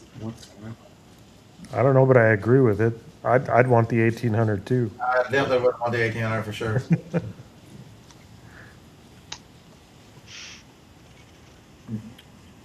Is there anybody in the chat that wouldn't want the 1800 versus the 5? All right, there you go.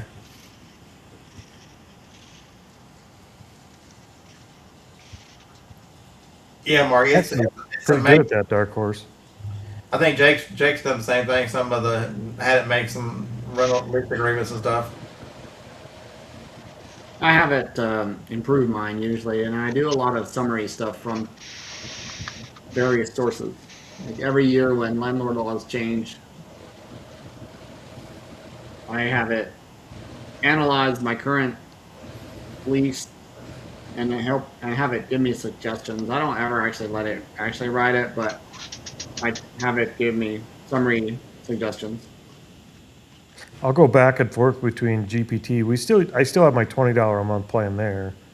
I'll take a document from Claude and give it to GPT and say, can you review this? And then bring it back and give it back to Claude and say, review this. And between the two of them, they can usually get it pretty dang close to perfect. Mm-hmm.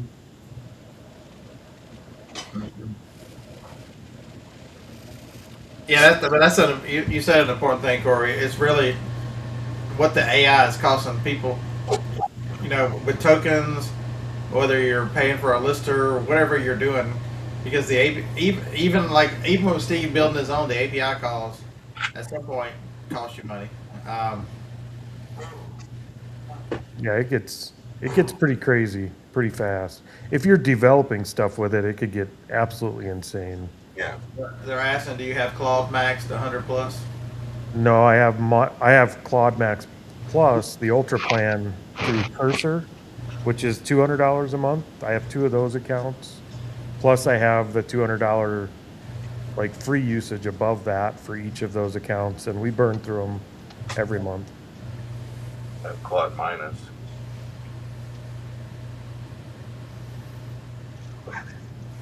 And they don't last long. But we're developing. Like, I'm working with business partners on another app, the one that does all our YouTube stuff for us. And then Yeah, right.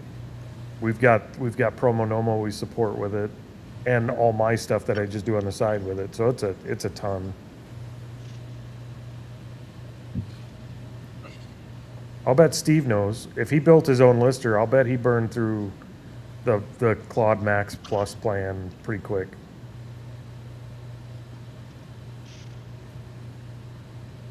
What happens then? Then you tell him, go ahead and spend more. Yeah. Or you wait till it renews. I will say Cursor did something really cool this month. This is the first month they've ever done it.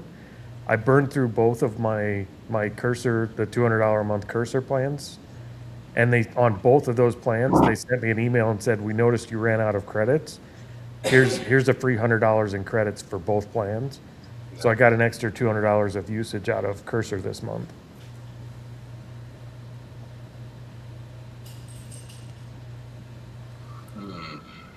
Yeah, that's the point. Is they're using these programs too. It doesn't matter which one you use. It costs that's why they have to charge. It's not whether they charge you up front or whether they charge you as you sell. Either way. You gonna get some real robots for the shop for you? Oh, if they get a Tesla bot that I could train to pack and like pick and pack, I'll have one. 100% I will have one. You gotta meet my buddy Ben. I'm all about that. Oh, he's all about it too. He wants to train it how to run machinery. Process shit. He wants to send it in Amazon orders and all kinds of shit. Oh yeah.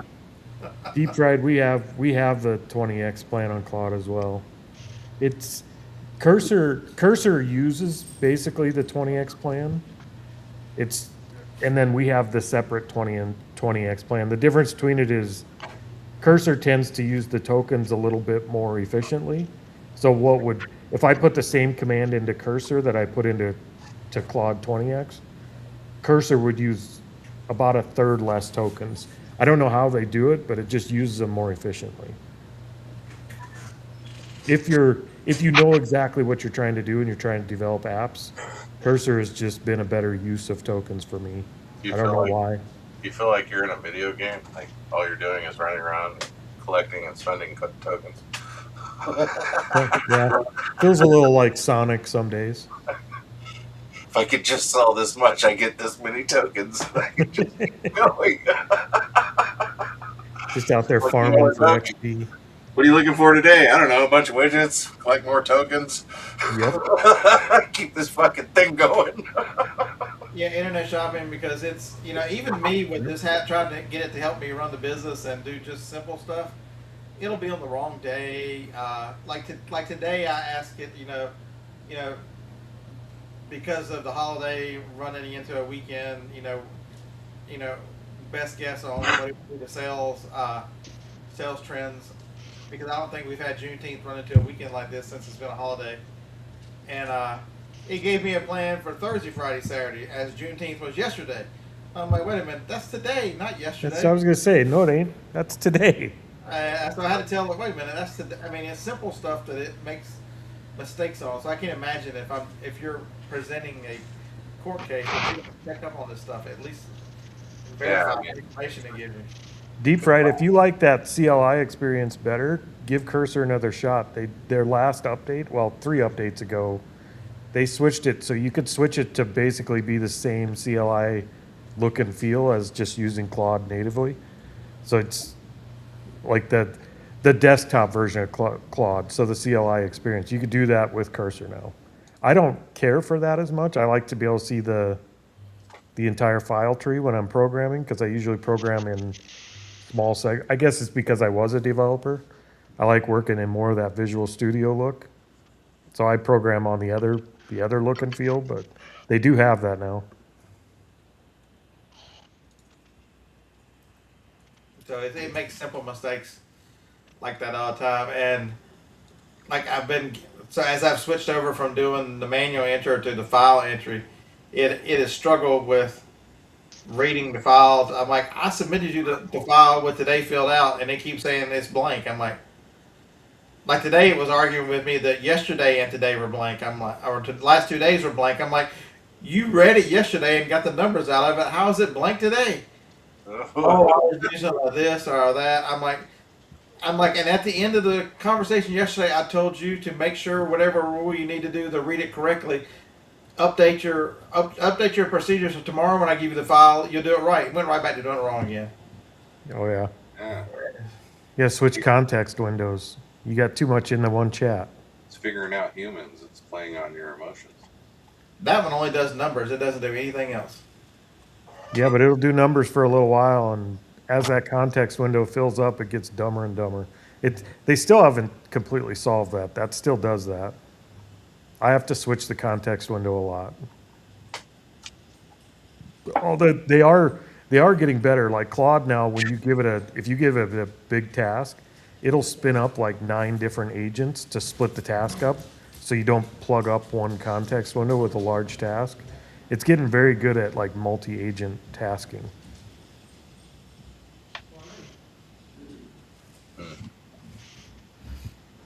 Dark Horse, you do still need somebody that knows something about code, although I would argue less and less you need that. I have a coding background. That's what I used to do that once upon a time, but it's getting to where, like, even as a developer, I can say, Can't intervene. I could give somebody who's never seen a line of code in their life a task and say, go do this, and they could do it just fine. Me too, Dusty. I'm just sitting here. Sorry, I didn't mean to hijack the show with No, AI talk. I might learn something. Somebody earlier said, "Well, we're going to talk the whole thing about AI." Y'all asked for it, so that's what y'all got. Oh, I mean, You be a smart ass in the chat. That's what you're going to get. A lot of the stuff you've got to keep up with, at least the basics. I don't. Corey's way over my head, and I understand bits and pieces of it. But that's why I'm on ChatGPT. It's much more the conversational. It's much more the telling what I needed to do, and it's more like a business consultant. I'm not running. That's why I use Listhesia, because I don't want to build. I've never been a coder. I thought about it years ago, but quickly did realize I didn't. Not that you're using it at all. You're miles ahead of so many people. I know so many people that I've talked to about AI. They're like, I'm not using that. I've never logged in. I've never touched it. You're so many miles ahead of so many people. I don't even think you realize how far ahead you are. But it's the organization that is giving me that. But that's why I used Listhesia. Yeah. And if Listhesia wasn't around and some of these other ones were, I'd go do Nifty or whatever. You could do. I mean, you guys, you're doing like an hour and 50 minutes now. In a 2-hour show, I'll bet you could, if you had your API approval through eBay for your developer API, I'll bet you could develop a full functioning lister that would list CDs for you on eBay in your 2-hour show. From start to finish, build it and test it. So we're listing between DVDs and CDs. We're listing 2,400 a month. How much would that end up costing me? Pennies. It wouldn't be a lot. It really wouldn't be. I think the lister I use. Well, here I can actually look. The lister I use for my ephemera website. I think it cost me about $8 a month to list about 1,000 listings a month. So it's not much because you're not creating images. You're literally Right. just creating text. And the push to eBay and back, that doesn't cost you anything because it's doing nothing with AI. Right.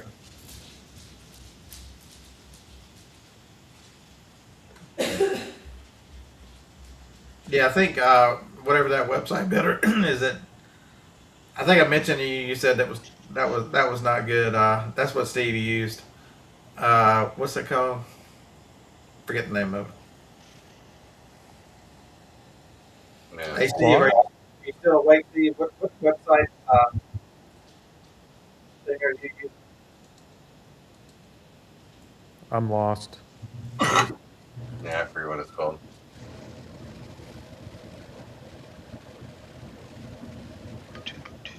He's probably already gone to bed. It's 9:50 his time. Yeah. I'm guessing he used either Claude or Cursor, which uses Claude. Well, it doesn't have to use Claude. You can use Codex. You can use. It's got a bunch of different ones in it. No, Dark Horse. He did it for agentic AI. You're right. You can't use agentic AI to list on eBay. They don't like that. But I'm not. You wouldn't use agentic AI. Neither is Steve or anybody else building these listers. They're using eBay's API, which is the way eBay wants you to do it, and that's Right. perfectly fine. That's I think he might also be confusing that they don't want you scraping the API for other things, but for Yeah, a you can't. legitimate Well, they use, don't.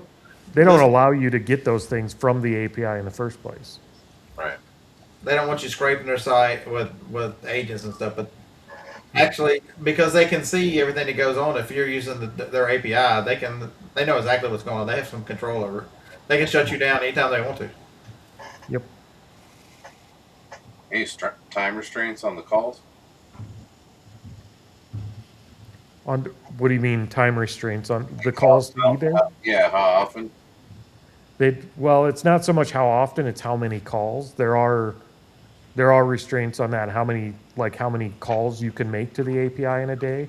I think they start out with 5,000 calls a day per user, but you can if you get your app in there and you start you get it working, you could put in a request for more calls and get it bumped to 50,000, 100,000, whatever you need. Yeah.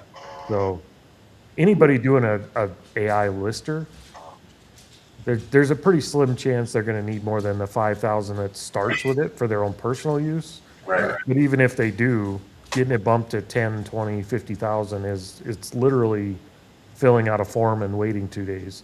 Like they're not going to decline you if you're not breaking the rules.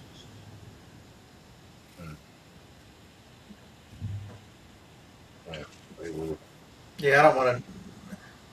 So part of the systems has been Jacob does all my listing on through. I had to do a batch the other day on List Easier, and I could barely remember how to do a batch because I've been doing Flex for so long. Because he's listed 99% of everything he has listed this year on that. And so it's such a good system going. Let's go. No, that's what. Same with me. I use batch on List Easier. I mean, I could create my own lister, but it's already done. It's there. I don't have to do I could do other things. So I'm not looking to go out and create my own lister. But in the next year or two, it's going to be cost prohibitive not to just do your own stuff. Right. It's getting to be so easy that literally you just say, I need a lister for eBay, and it's just going to spin one up. You just have to go out and get the API. Promo Nomo actually uses probably 7 or 8 times the amount of API calls as a lister uses because it has to actually get information from eBay as well. Because we handle best offers, we handle promotions, we have to know what promotions you're running, how old your items are. We have to keep track if you ended or sold similar. Like we're making several calls. Yeah, like how often? Every hour, every 30 minutes, we're making 5,000 or 6,000 calls to eBay every 30 minutes, 24/7. Like we're cranking calls back and forth. That's what I meant by time. Yeah, but we've upped our limit two times now. Yeah. Gotcha. But that's where I started this whole conversation earlier on is you got to pay a little bit of attention to this because if the problem. Okay, so here's what's going to happen. eBay is going to make the shipping easier. They're going to whatever they're going to do. You're not going to be able to control. But I think Justin Resells. If you watch his video, if you want to talk that kind of talk or listen to that, just go watch Justin. He does a nice job of breaking it down. I think they're trying to. What's the hardest thing to learn on if you're starting on eBay? It's the shipping. And so if you can make that easier for younger people or newer people coming on, you can bring more people on board. And I think that's going to skew younger. And then your younger competition is going to already be working with AI, and the idea to build these things is going to come much easier to your competition. You better learn it now while nobody's using it. I think the idea behind that is I don't think shipping is the hardest thing for people to learn. I think it's the scariest thing for people. I think it's the most intimidating thing that keeps people like, I'm not going to list on eBay because I have to ship it. Like, they're intimidated by it. But I don't think it's the hardest thing to do. I think it's one of the easiest. It's the one place where they lose money, and they get there's a lot of frustration that they lose money. Yeah, that's true. That's true. That's maybe what I meant by the hardest. It's the hardest to wrap their head around financially to figure out to where it's cost effective. Because contrary to popular belief, you can pay shipping and still make money. Yeah. Oh yeah. Depends on what channel you watch. Well, free shipping. It's yeah. I mean, I don't understand the people that can't get it through their heads that a $20 item shipped free and a $15 item with $5 shipping is still a $20 item. Oh, look What are out! you barking at? He saw a rabbit. What up, dog? Teresa saw a rabbit and she barked. What? This idiot saw a rabbit. What up, dog? They can't handle the rabbits out here. Oh my God! You gotta Phoebe, get I need to get a video of Phoebe. If you just tell her Phoebe you gotta go potty, she starts barking as she jumps out of my lap. She runs to the door. Anything out there, it don't matter what it is. Chipmunk, Yeah, same here. squirrel, doves, birds. She's chasing it all. She cornered a possum last week. In the garage. She's about there just barking, and it's 10 o'clock at night, and she's just going batshit crazy. And I hit The freaking deer are getting brave out here. The deer just walk up by the driveway next to the windows now. They don't even care. And the dogs go crazy. They're like, "Hey man, you got any snacks?" Yep, that's about it. we heard you guys got snacks here, and we're coming to collect. And it's a lot of these topics I like talking about because nobody else is, I don't feel the brain drain of talking about shipping or whatever. This is a business. We run businesses. Can we not discuss ideas that everything, and once you accept the fact that everything that goes through is a widget, then you can progress to the, what do you sell? A freaking widget. It doesn't matter what it is. It's the same process going through. It's everything has the same process going through. That's Chingadera, it's a thing. A widget. Dusty. Yeah, it's just free, man. Magical shipping. yeah. People don't actually, unless you do this, they don't understand how much postage has gone up. I can't. It's about every other day I'm at the post office. Somebody's mailing something, and Oh God, I hate that. sticker shock that they get. Going to the post office and watching people ship really makes you thankful for eBay. This guy had this big box, and I think the shipping on it was $90, and he said I'm about to think about this. He was walking around. I'm like, UPS, it'll be less than half. And Isaiah, the postal clerk, he started laughing. He goes, yeah, big stuff, UPS. Just put a pirate ship sticker on the door and turn people around. That seeing people ship at the post office just kills me. Full price retail. Yep. They're trying to But a ship lot of people do. $100 item. It's $90. A lot of people That's do. 3 times the value of what they're shipping. That is crazy. Yeah. Yeah, but so I was talking to a guy here in the neighborhood, and they do eBay, but had never really used Pirate Ship. It's amazing how many people don't know about Pirate Ship because I was telling him the biggest thing I use Pirate Ship for now, because I switched over. I've been doing eBay shipping for a while now. I used to do Pirate Ship all the time. But the return label, if I make a mistake and I want to ship them out something, I want the other one back, Pirate Ship allows you for a quarter to put a return label. And they charge you a quarter, and then they charge you the fee if the label's used. That is a wonderful way to get your stuff back, or if you need to have them ship it to somebody else, you can put the new label in there. And there's so many different ones. I mean, you got Pirate Ship, you got Shippo, there's so many different services. You don't have to, it doesn't matter which one you use. Any of them are better than the commercial rates. Oh, 100%. And the UP, I can't tell you how many times I would be out on the road and the van would be full, and I would be shipping boxes UPS home at Pirate Ship rates. It's phenomenally cheaper. You couldn't. I mean, I could have, but these boxes are 24, 18s. You need to set up like a lemonade stand thing outside the post office and just sell Pirate Ship shipping for like 20% markup. It'd still be cheaper than what they pay inside. Well, now there's a business idea. Put a shipping office right next to the post office. Just say guaranteed 25% cheaper. And at the end of the day, you just take the bags inside. Right on the spot. Is that like selling cookies and lemonade outside the weed store? Yep. A little different, but yeah. That'd be very similar, right? It'd be the same concept. I mean, I'd like to see how far. Build your conveyor belt that goes through the wall into the post office. Yeah. That'll work. And the post office would love you because they hate shipping stuff. Just video. They don't love you bringing in bags and bags of shit. They'd be happy if you did it. Well, Amazon is ruining people, so they show up at the post office with just I need to ship this. Yep. It's, We see that all the time. yeah, the guy today grabbed a bag and was using the bag, and he looked at it and goes, "Do I have to pay for this too?" Of course, they got postal supplies there for you to buy at crazy prices. Bubble mailers are like $2. $2 is probably cheap. For the Well, post they'll office. give you the free priority one. It just costs you $20 shipping that one. Yeah. Oof. It's rough. Is that how much it is now for the What's the priority bubble mailer?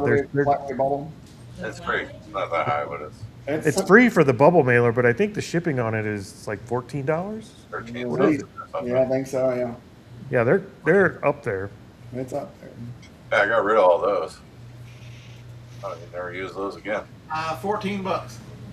Yeah, 14 Yeah, bucks. don't make no It's sense. 10.60 commercial, $14 at the post office. Yeah, that's crazy Nah. Ain't doing it. for a bubble mailer. Yeah. Kind of shit. Remember when you used to just be able to cram certain things in those, and it was like, I'm winning. I win. We used to ship in the flat rate, like the priority flat rate boxes, the large ones. And I think it cost us about $7 a box to ship them, and you could put up to 50 pounds in them. The medium ones. And we used to ship cocoa fiber in those boxes, which is really heavy. They're like 15 pounds. Yeah. It was like $7 to ship anywhere in the continental U.S. And we used to ship probably 20, 30 a week. Sometimes 20 Oh. Like it was a day. crazy. What was it you could get away with the legal flat rate? You could fit like a 643 box in there, and it would just fold as long as It was a 9.6. You Not- could get yeah. a 9.63 in the padded and pay the box in there and only pay for the. I'm talking about the legal flat rate. Like it was almost the same thing, and as long as the post office whole motto was, as long as it folds, it ships. So it didn't matter as long as it met the seam and folded over the seam, and you could reinforce it with tape. It didn't matter how many folds. Because we sold a lot of jeans when I first started out too. John did too, but it would be a certain size. It was in a regular, and then if it was any bigger, you had to go to the legal. And but to roll those jeans up to where they would fit in those flat rate envelopes. Yeah. I got Eric, we good have- at that. Sorry, Todd, go ahead. No, I was just saying I got really good at putting jeans in those paper envelopes. Be surprised what you can ship. We have two uses for the old priority boxes still. We have, when we do a big burn pile out in the yard, we use them to light the fires with. And then when we have to ship books or something that need a little extra protection, we cut them and turn them inside out, wrap the book, and then shove them in a poly. We still do that with them because the post office doesn't want them back. I know. And I'm damn sure not shipping at that rate. So we still use them, but not as intended. To get that thing to lay down to where it was sealed with the thing, you got to give it the old elbow to put some weight on it. Sit on it. Sit on it. Motivated to go. We can do it. As long as it folds, it ships. Yeah, I 40 pounds. It didn't matter. I recycled all mine. I've still got a bunch more over there I need to do something with.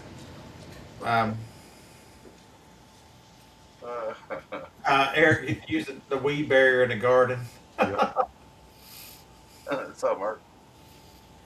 We've burned a lot of storage unit stuff using priority boxes for kindling.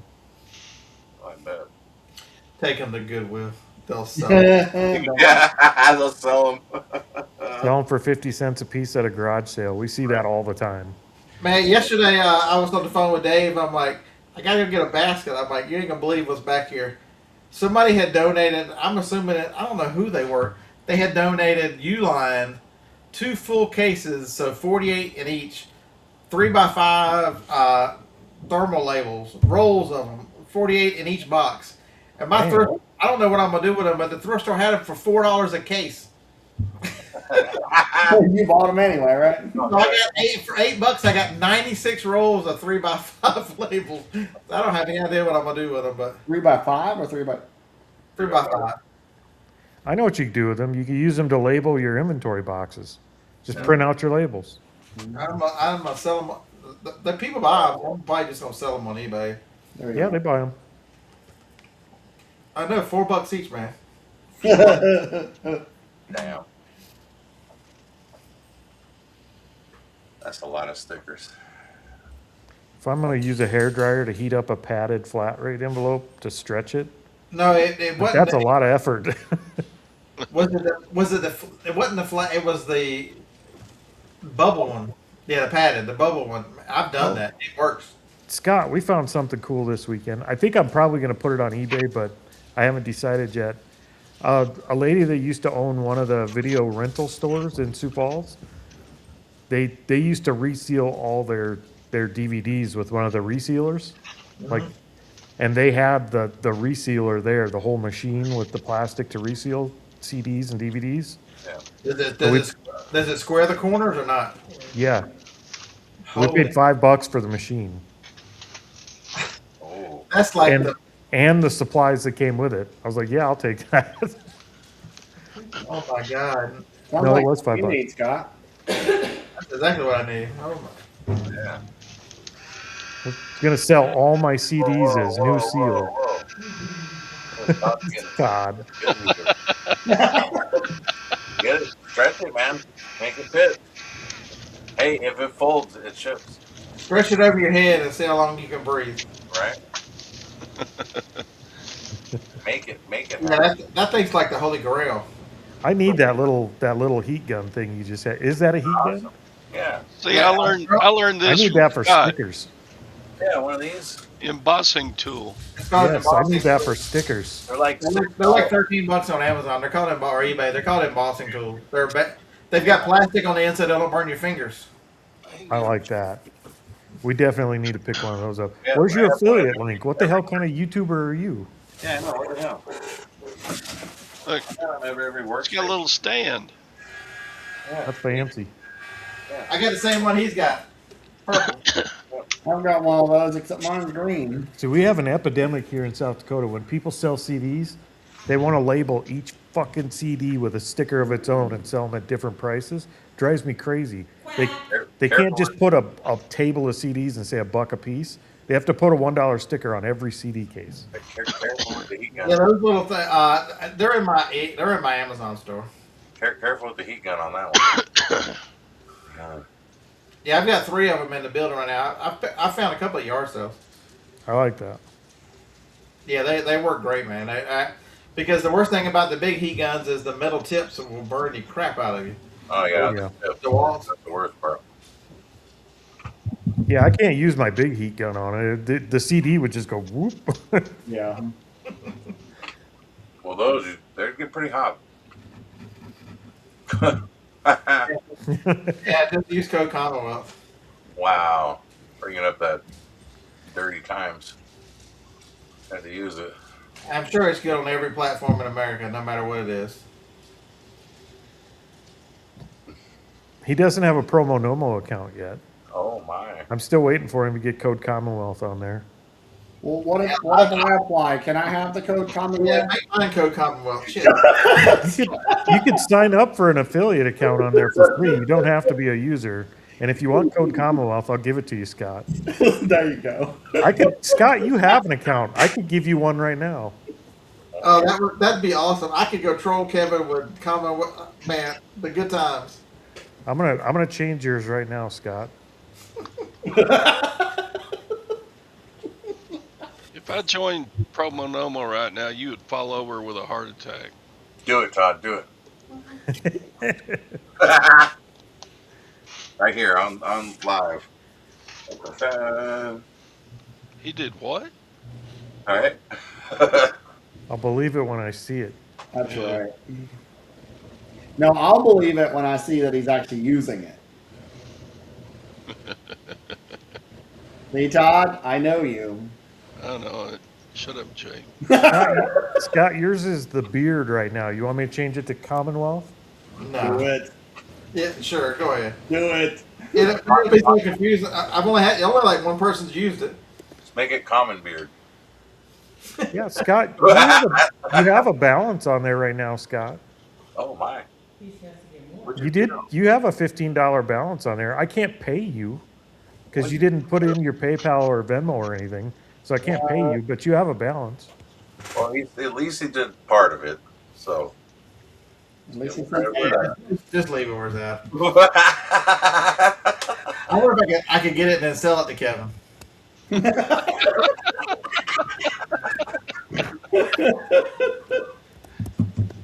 All right, there you go. Did you seriously put it code Commonwealth? You have Code Commonwealth. That's hilarious. That's good. Where is he at? That's awesome. Is he Well, in here? he doesn't promote, so he's not going to use it.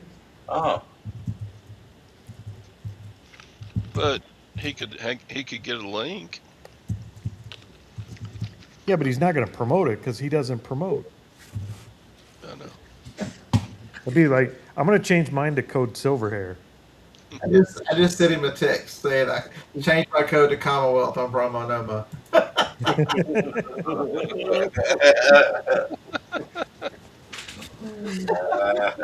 Tell him to come in here and defend his honor. yeah. Bring it. He won't do it. No way. The Commonwealth of Alabama. See, there you go. No way. Ah, It's funny. Oh, jeez. yeah, but at some point you have to think this way. You have to think, to longevity in this business. How do you move? The only way you stay in it for a long time is you've got to become a business thinker. The strength of, I'm a good hunter. I'm a good whatever. Runs out after a while. Oh, God, yeah. For sure it does. I got away with it for a long time because Amazon FBA covered up a lot of ill. Because you're just sending stuff in. I got away with not having systems and processes for a long time because they were like an employee. They were your system and process. Yeah, they were your system. And it's a good system. I still, like, every once in a while, we'll send a box of books in. I still like being able to do that. It is a good system because it takes everything you could systemize and it's already done for you. Takes all the stress out of it. Like, Yep. You sure take no stress out of it, Mr. Bag and Sticker dude, for like the last 3 months? take it easy. It's a lot of, There you go, Reventure. See, I like the system we have. We have our everything store still. We still do the hunting on Thursdays. We have the everything store that feeds everything. But as it surfaces things that are doing well that we find a lot, we build the niche store. And those niche stores they're so much easier to run than the everything store. You don't, if you say, I'm going to go out and look for treasures that I could sell for a profit versus I'm going to go out and buy all the CDs I find, it's a different day of shopping. You're going to have so much easier time finding something if you know what something means than just find something that has profit in it. It changes it a lot. Just buy it all. And we do, because I'll buy CDs at $1 a piece, or I'll buy CDs at 10 cents a piece throughout the day. I just need to make sure my average is around a quarter to 50 cents a piece. See, I'm going to make profit all day. He's a man. He just buys it all. I like them both, and here's a great example. I went to a thrift store today, and I only went there because all their CDs and DVDs are 5 for $1. So I go about every other week to see what they've got. And so today, I hadn't been in a couple weeks. So when I'm walking up, they've got a set of, it ends up being 5 bowls and 4 lids. I look at the lid, and I immediately recognize that's chefware, that's Towncraft chefware. That's stupid expensive stainless. And I'm looking at it, and it looks like it's brand new. And only one of them had a price tag on it for $25. And I grabbed it and went inside. I'm like, because they were on the front porch, I'm like, is that 25 mean for all of them? She goes, that stainless out there? Yeah, that 25 is for all pieces, all 9 pieces. I'm like, but then I'm in there getting the 5. So I set that up there. I'm buying the CDs, and there's, for 20 cents, I found Rage Against the Machine. I found Red Hot Chili Pepper. I found all this cool shit, and I was just as happy to find that. Yep. But the stainless sitting in there is worth $250. Internet shopping had a good point that when you've done it for so long, everything becomes the niche, and you're not wrong, but not everything is a great niche. And what we're finding out is as we build off these little niche stores, sometimes you find a better niche, and we can wean off the least good niche and get rid of it and cycle in a better one that's more profitable. And more profitable isn't always about how much profit per item is. Our ephemera store is probably, it's one of them right now that's probably the least, I wouldn't say it's the least profitable, but it's the least selling store right now. Right. But it also allows us to do custom products that we can bring in our own products into that niche because we know what the niche is now. Yeah. But changes the business. You're not just selling what you find. So here, I don't know how good this shows, but this is stuff from the 80s. You had to go to a party to buy it. Oh, I remember You that. always recognize the lid because the way the lid looks. But this stuff is from 1980. Look at this. Every one of them looks like this. They look brand freaking new. Did you go to a lot of cookware parties in the 80s?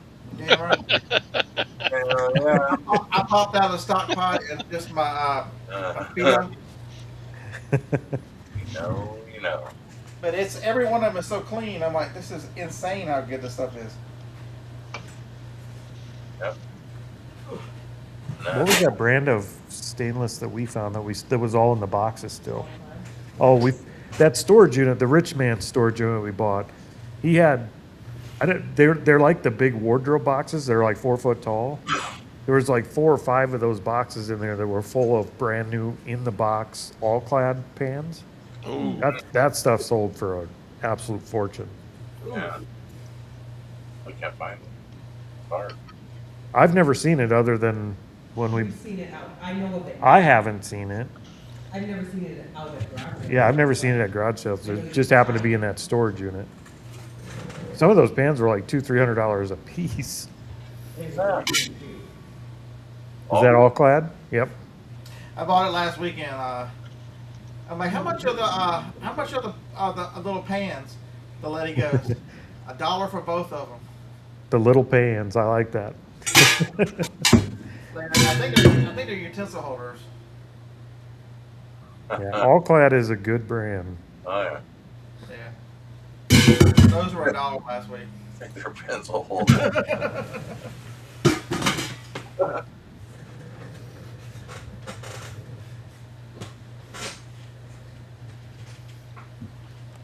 Yeah, internet shopping. Just some of those party things are like chefware because it's so solid. Um, Yeah.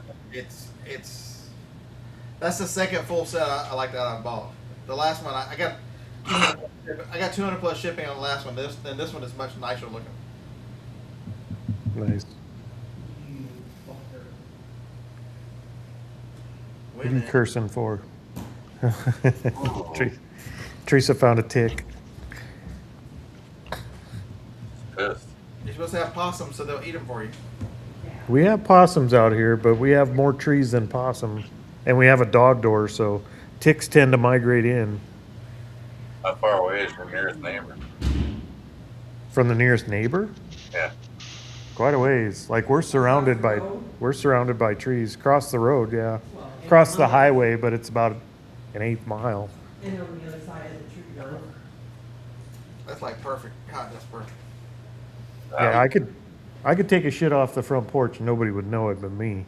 Well, I wouldn't do it because then I'll have to step in it later, but I could. somebody else might be upset too. So.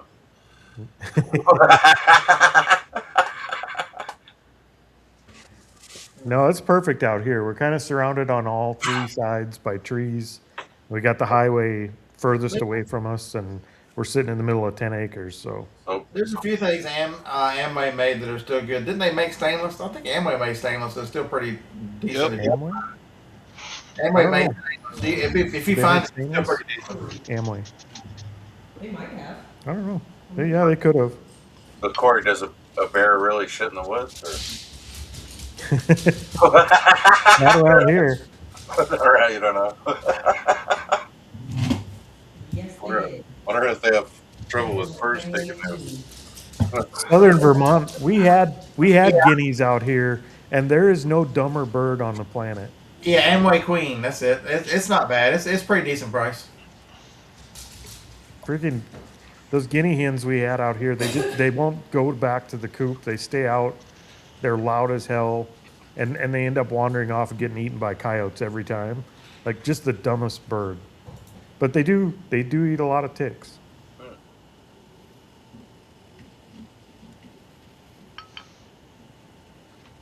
Eric, that sounds like heaven. Although the older I get, the less like heaven that sounds, because as much as I like to be away from people, taking care of even 10 acres is a lot of work. I was gonna say, yeah, that's always work that comes with it. Yeah, So it's Cheryl, a ton of work. She hatched 10 guineas and they're moving out. Don't they eat a lot of ticks too, don't they? They eat a ton of ticks, but they're just ridiculously stupid. Perfect bird for you. They got bird brains. I don't even know if loud, they too. got the brains of the bird. They're super loud.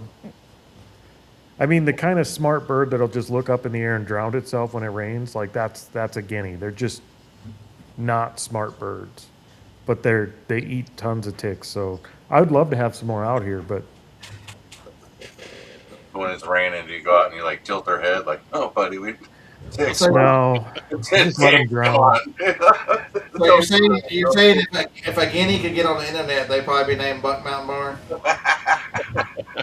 No, I give Chris more credit than that. I'm trying to see if he's watching this. He forgets.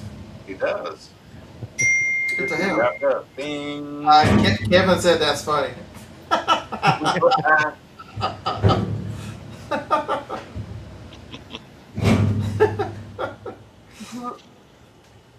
All right, what else does anybody want to talk about before I hit the button? Anything else exciting going on that's not shipping? Yeah. Anything exciting going on that's not shipping? Not I shipping. think shipping's the least exciting thing we have going on, isn't it? I know, right? Like, what do? You put it in a box, put tape on it, it goes away. Hmm?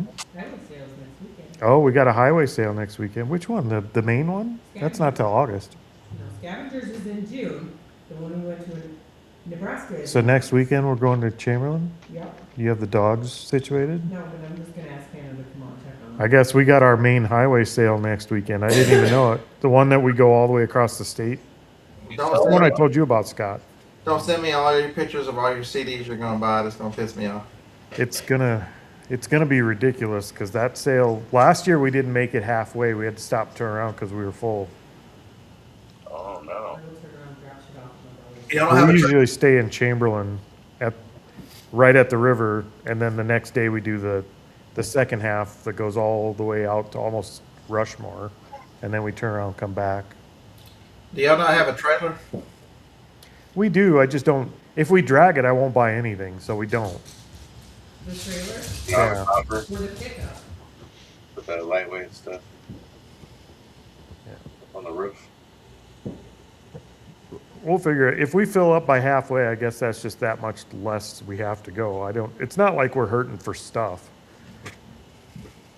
Like everything we need to keep our business running at its current level, we could buy online. We don't have to go shop. This is like our mini vacation. Internet shopping, no, you can't give CDs away. Don't sell them. Yeah, they suck, man. They suck. Like boom, boom. Did y'all finish listing all the Star Wars stuff you got? Yeah, the Star Wars stuff is all listed. I think it's all on sale right now too. Fourth quarter, it picks back up. We have a lot left, but man, we've been in the profit on that stuff since like the week after we got it. So I just sold $150 stickers. Yeah, somebody bought Zorro on VHS. What the hell? I thought it was kind of sketchy, the stuff you had to dig through to get to all that. Somebody bought Yanni Live concert. Uh-oh. Look out. Yeah. I saw anything? No media. Nope. Yeah. we sold a buy two get one free deal on our media store tonight. They bought a record and 2 CDs. Oh. So now I've got to pack 2 CDs on top of a record in a CD box or a record box. Yeah. I don't think I combined mine. I did We myself. do the buy two get one free on. It's just across all the media, so we never know what they're going to buy together, but it works out. I mean, we get that pretty often. Yeah, I sell about one a day. Buy 3 get 1 free. I just buy 3 get 1 free, but I think I separated it. I don't think I buy vinyl together with it. I think I did a separate. I didn't realize they could do vinyl with it, but they did, so they can. I didn't realize I lumped it all together, but it's fine. It'll ship fine. It cost me the same to ship the vinyl and 2 CDs as it costs to ship the vinyl. So Yeah. Yeah, there's been a resurgence of internet shopping in physical media because people are tired of paying subscriptions. yeah, I think so too. Yeah. And talking with people my kids' age, like I don't think that's getting better anytime soon. I think people are getting more and more sick of it. So I think vinyl might start dying off in the next 5-6 years. Vinyl's going to do what I think it's just kind of always done. It's always just kind of petered along. You know what I mean? Something vintage pops up, it sells for good money still. You know what I mean? Like I don't think That's true. Every time I think vinyl's going to finally die, it comes back. So I can't say for sure. It's different, you know. It's getting harder. Some of it's getting harder to find, you know. Some aspects. Just the whole Depends on what you're trying to find. Those common vinyls that are out there. Analog versus digital versus, you know, a lot of different things going on. I'm enjoying the CD. CD. Like, you know, that's the thing about vinyl. Like, there's something to be said about the artwork alone. The artwork is cool. Like getting the old artwork is kind of cool. You know, sometimes they come with a poster in them. And that's cool. You know, like some vintage poster from some record. You know, like. I hate to give Kevin credit, but how he framed those vinyl in his little shed there, like some of the vinyl you find would make an amazing framed piece to put on the wall. I'd love to have some old Iron Maiden vinyls just framed and put on the wall. Yeah, because the album art is so cool. Yeah. Just have like a whole wall of Eddie. That'd be great. Yeah, that'd be awesome. And that's what it is for, people of our age. It's that dopamine rush, that flashback to that time when that was music was different then. I mean, music's like a different kind of water now. Now it's like a fucking sink with a drain, and it just fucking flows. You know what I mean? Where back in the day, like you had to work to get the thing. You know what I mean? And when you had the thing, it was cool, and it was part of your collection, and it meant something. You know what I mean? Look where we are now, Dad. We were talking about it today. It was real singers. And then they started messing in the 70s. You said something where you said it was like they were punching. Like in the 60s and 70s, that's when you started like punching in, you know what I mean? And like changing the way music was produced, and that was all at a, analog level, before digital came. And then, you got auto-tune comes into play, and now you can correct any mistake. No, it's worse. It's more than that, Dave. You've stopped too soon. There's a group that I've been listening to that I saw on TikTok. They're completely digital. There is no artist. There is no stuff. Well, that's my point. Like it They're took called Angels and Ashes. They're completely. There's two of them. Hollow Ember is the other one. They're two digital groups. I don't think you really appreciate music until you've ridden in an El Camino holding a Discman in your hand to try and keep it from skipping as you're going down a highway. Like you just had a different. Looking through a leather book of CDs, trying to figure out which one you want to listen to next. How did you hold it? How did you hold it steady? Because every El Camino put you in the ghetto lane. Because all of them sat back like this. It was not easy to hold steady. Well, ours didn't do that. We had 2x4s behind the back of the seat to hold it up on the El Camino because all the seats broke in those things. Propped up a bunch of pillows in the passenger seat and hope for the best. We had 2x4s wedging ours up. My grandfather had 3 or 4 of them. Mother had the last one, and it was a beautiful car. It was a beautiful truck. She had that 1987 last year, and it was the souped up whatever they only made it in like the SS or whatever with all the stuff on it. And it was black. It was a beautiful truck. Chris's dad had a bunch of El Caminos. He was an El Camino guy. Ours growing up was a 79, and it was a fun car. Remember the days where you pulled out the whole damn stereo and took it with you because you didn't want somebody to steal it? Yeah. Then they got slick and said, "We'll just let you take off the face. Now it's useless." Well, the problem is they start stealing faceplates, and then you have a stereo that's worthless. That shit's coming back because who's going to pay for this stuff where you can't even use your own phone into your car? Yeah, I'm never taking the faceplate out of a stereo again. I don't care if it does come back.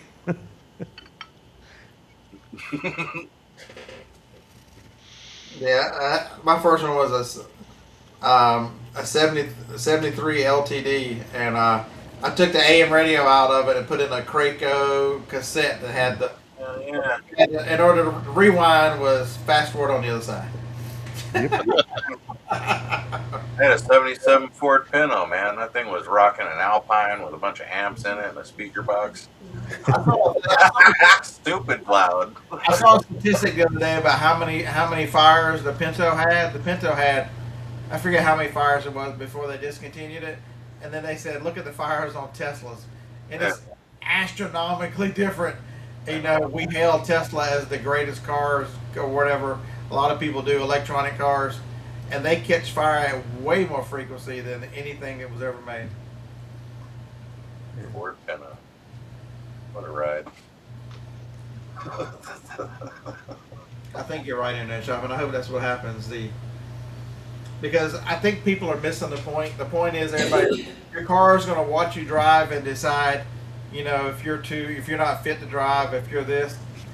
It's going to be way past that. Your car is they're going to tell you, you live in a 15-minute town, you're only allowed 50 miles a month or a week or whatever. And well, my car ain't. Once you've driven the amount of miles, your car is going to shut down. Well, they'll just ration your gas. Oh.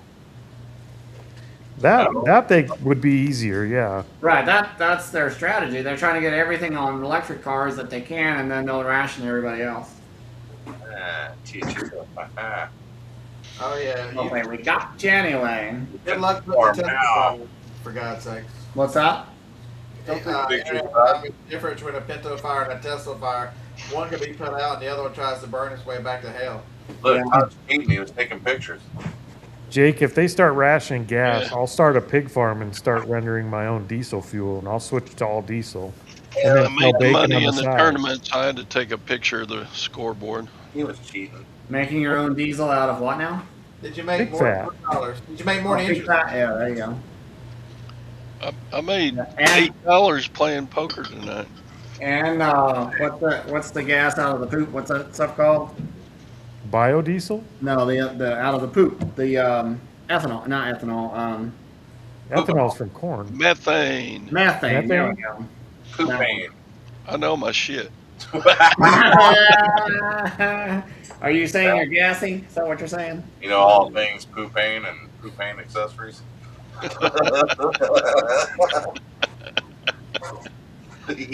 All right. On that note, we'll see y'all later. Bingo. Will you just drop your poker winnings on us and then bounce?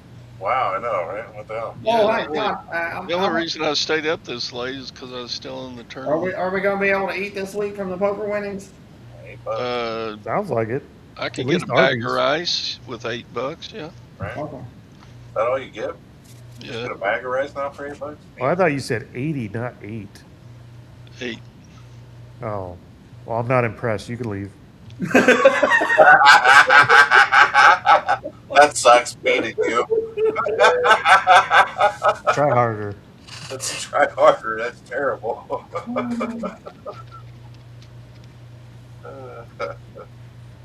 Poor Todd. That's all right. I don't feel bad because I did apologize to him in tomorrow's video. Oh, did you? Oh, it's like, all right, it's like the future. Pre-apologized. Well, because Teresa told me I was wrong. I still don't believe I was, but I apologized sincerely. She presented it to you, and you still were like, no, I don't know. Yeah, Yeah, she no, said yeah. Todd was right. I Yeah. said, I don't believe it, but whatever. Well, since Todd's quitting, we should all quit. Uh-oh. Well, it's your show. You get to pick. So, internet shopping, you hadn't been here in a while. There's a big red bar up there. Do you know what happens when you hit it?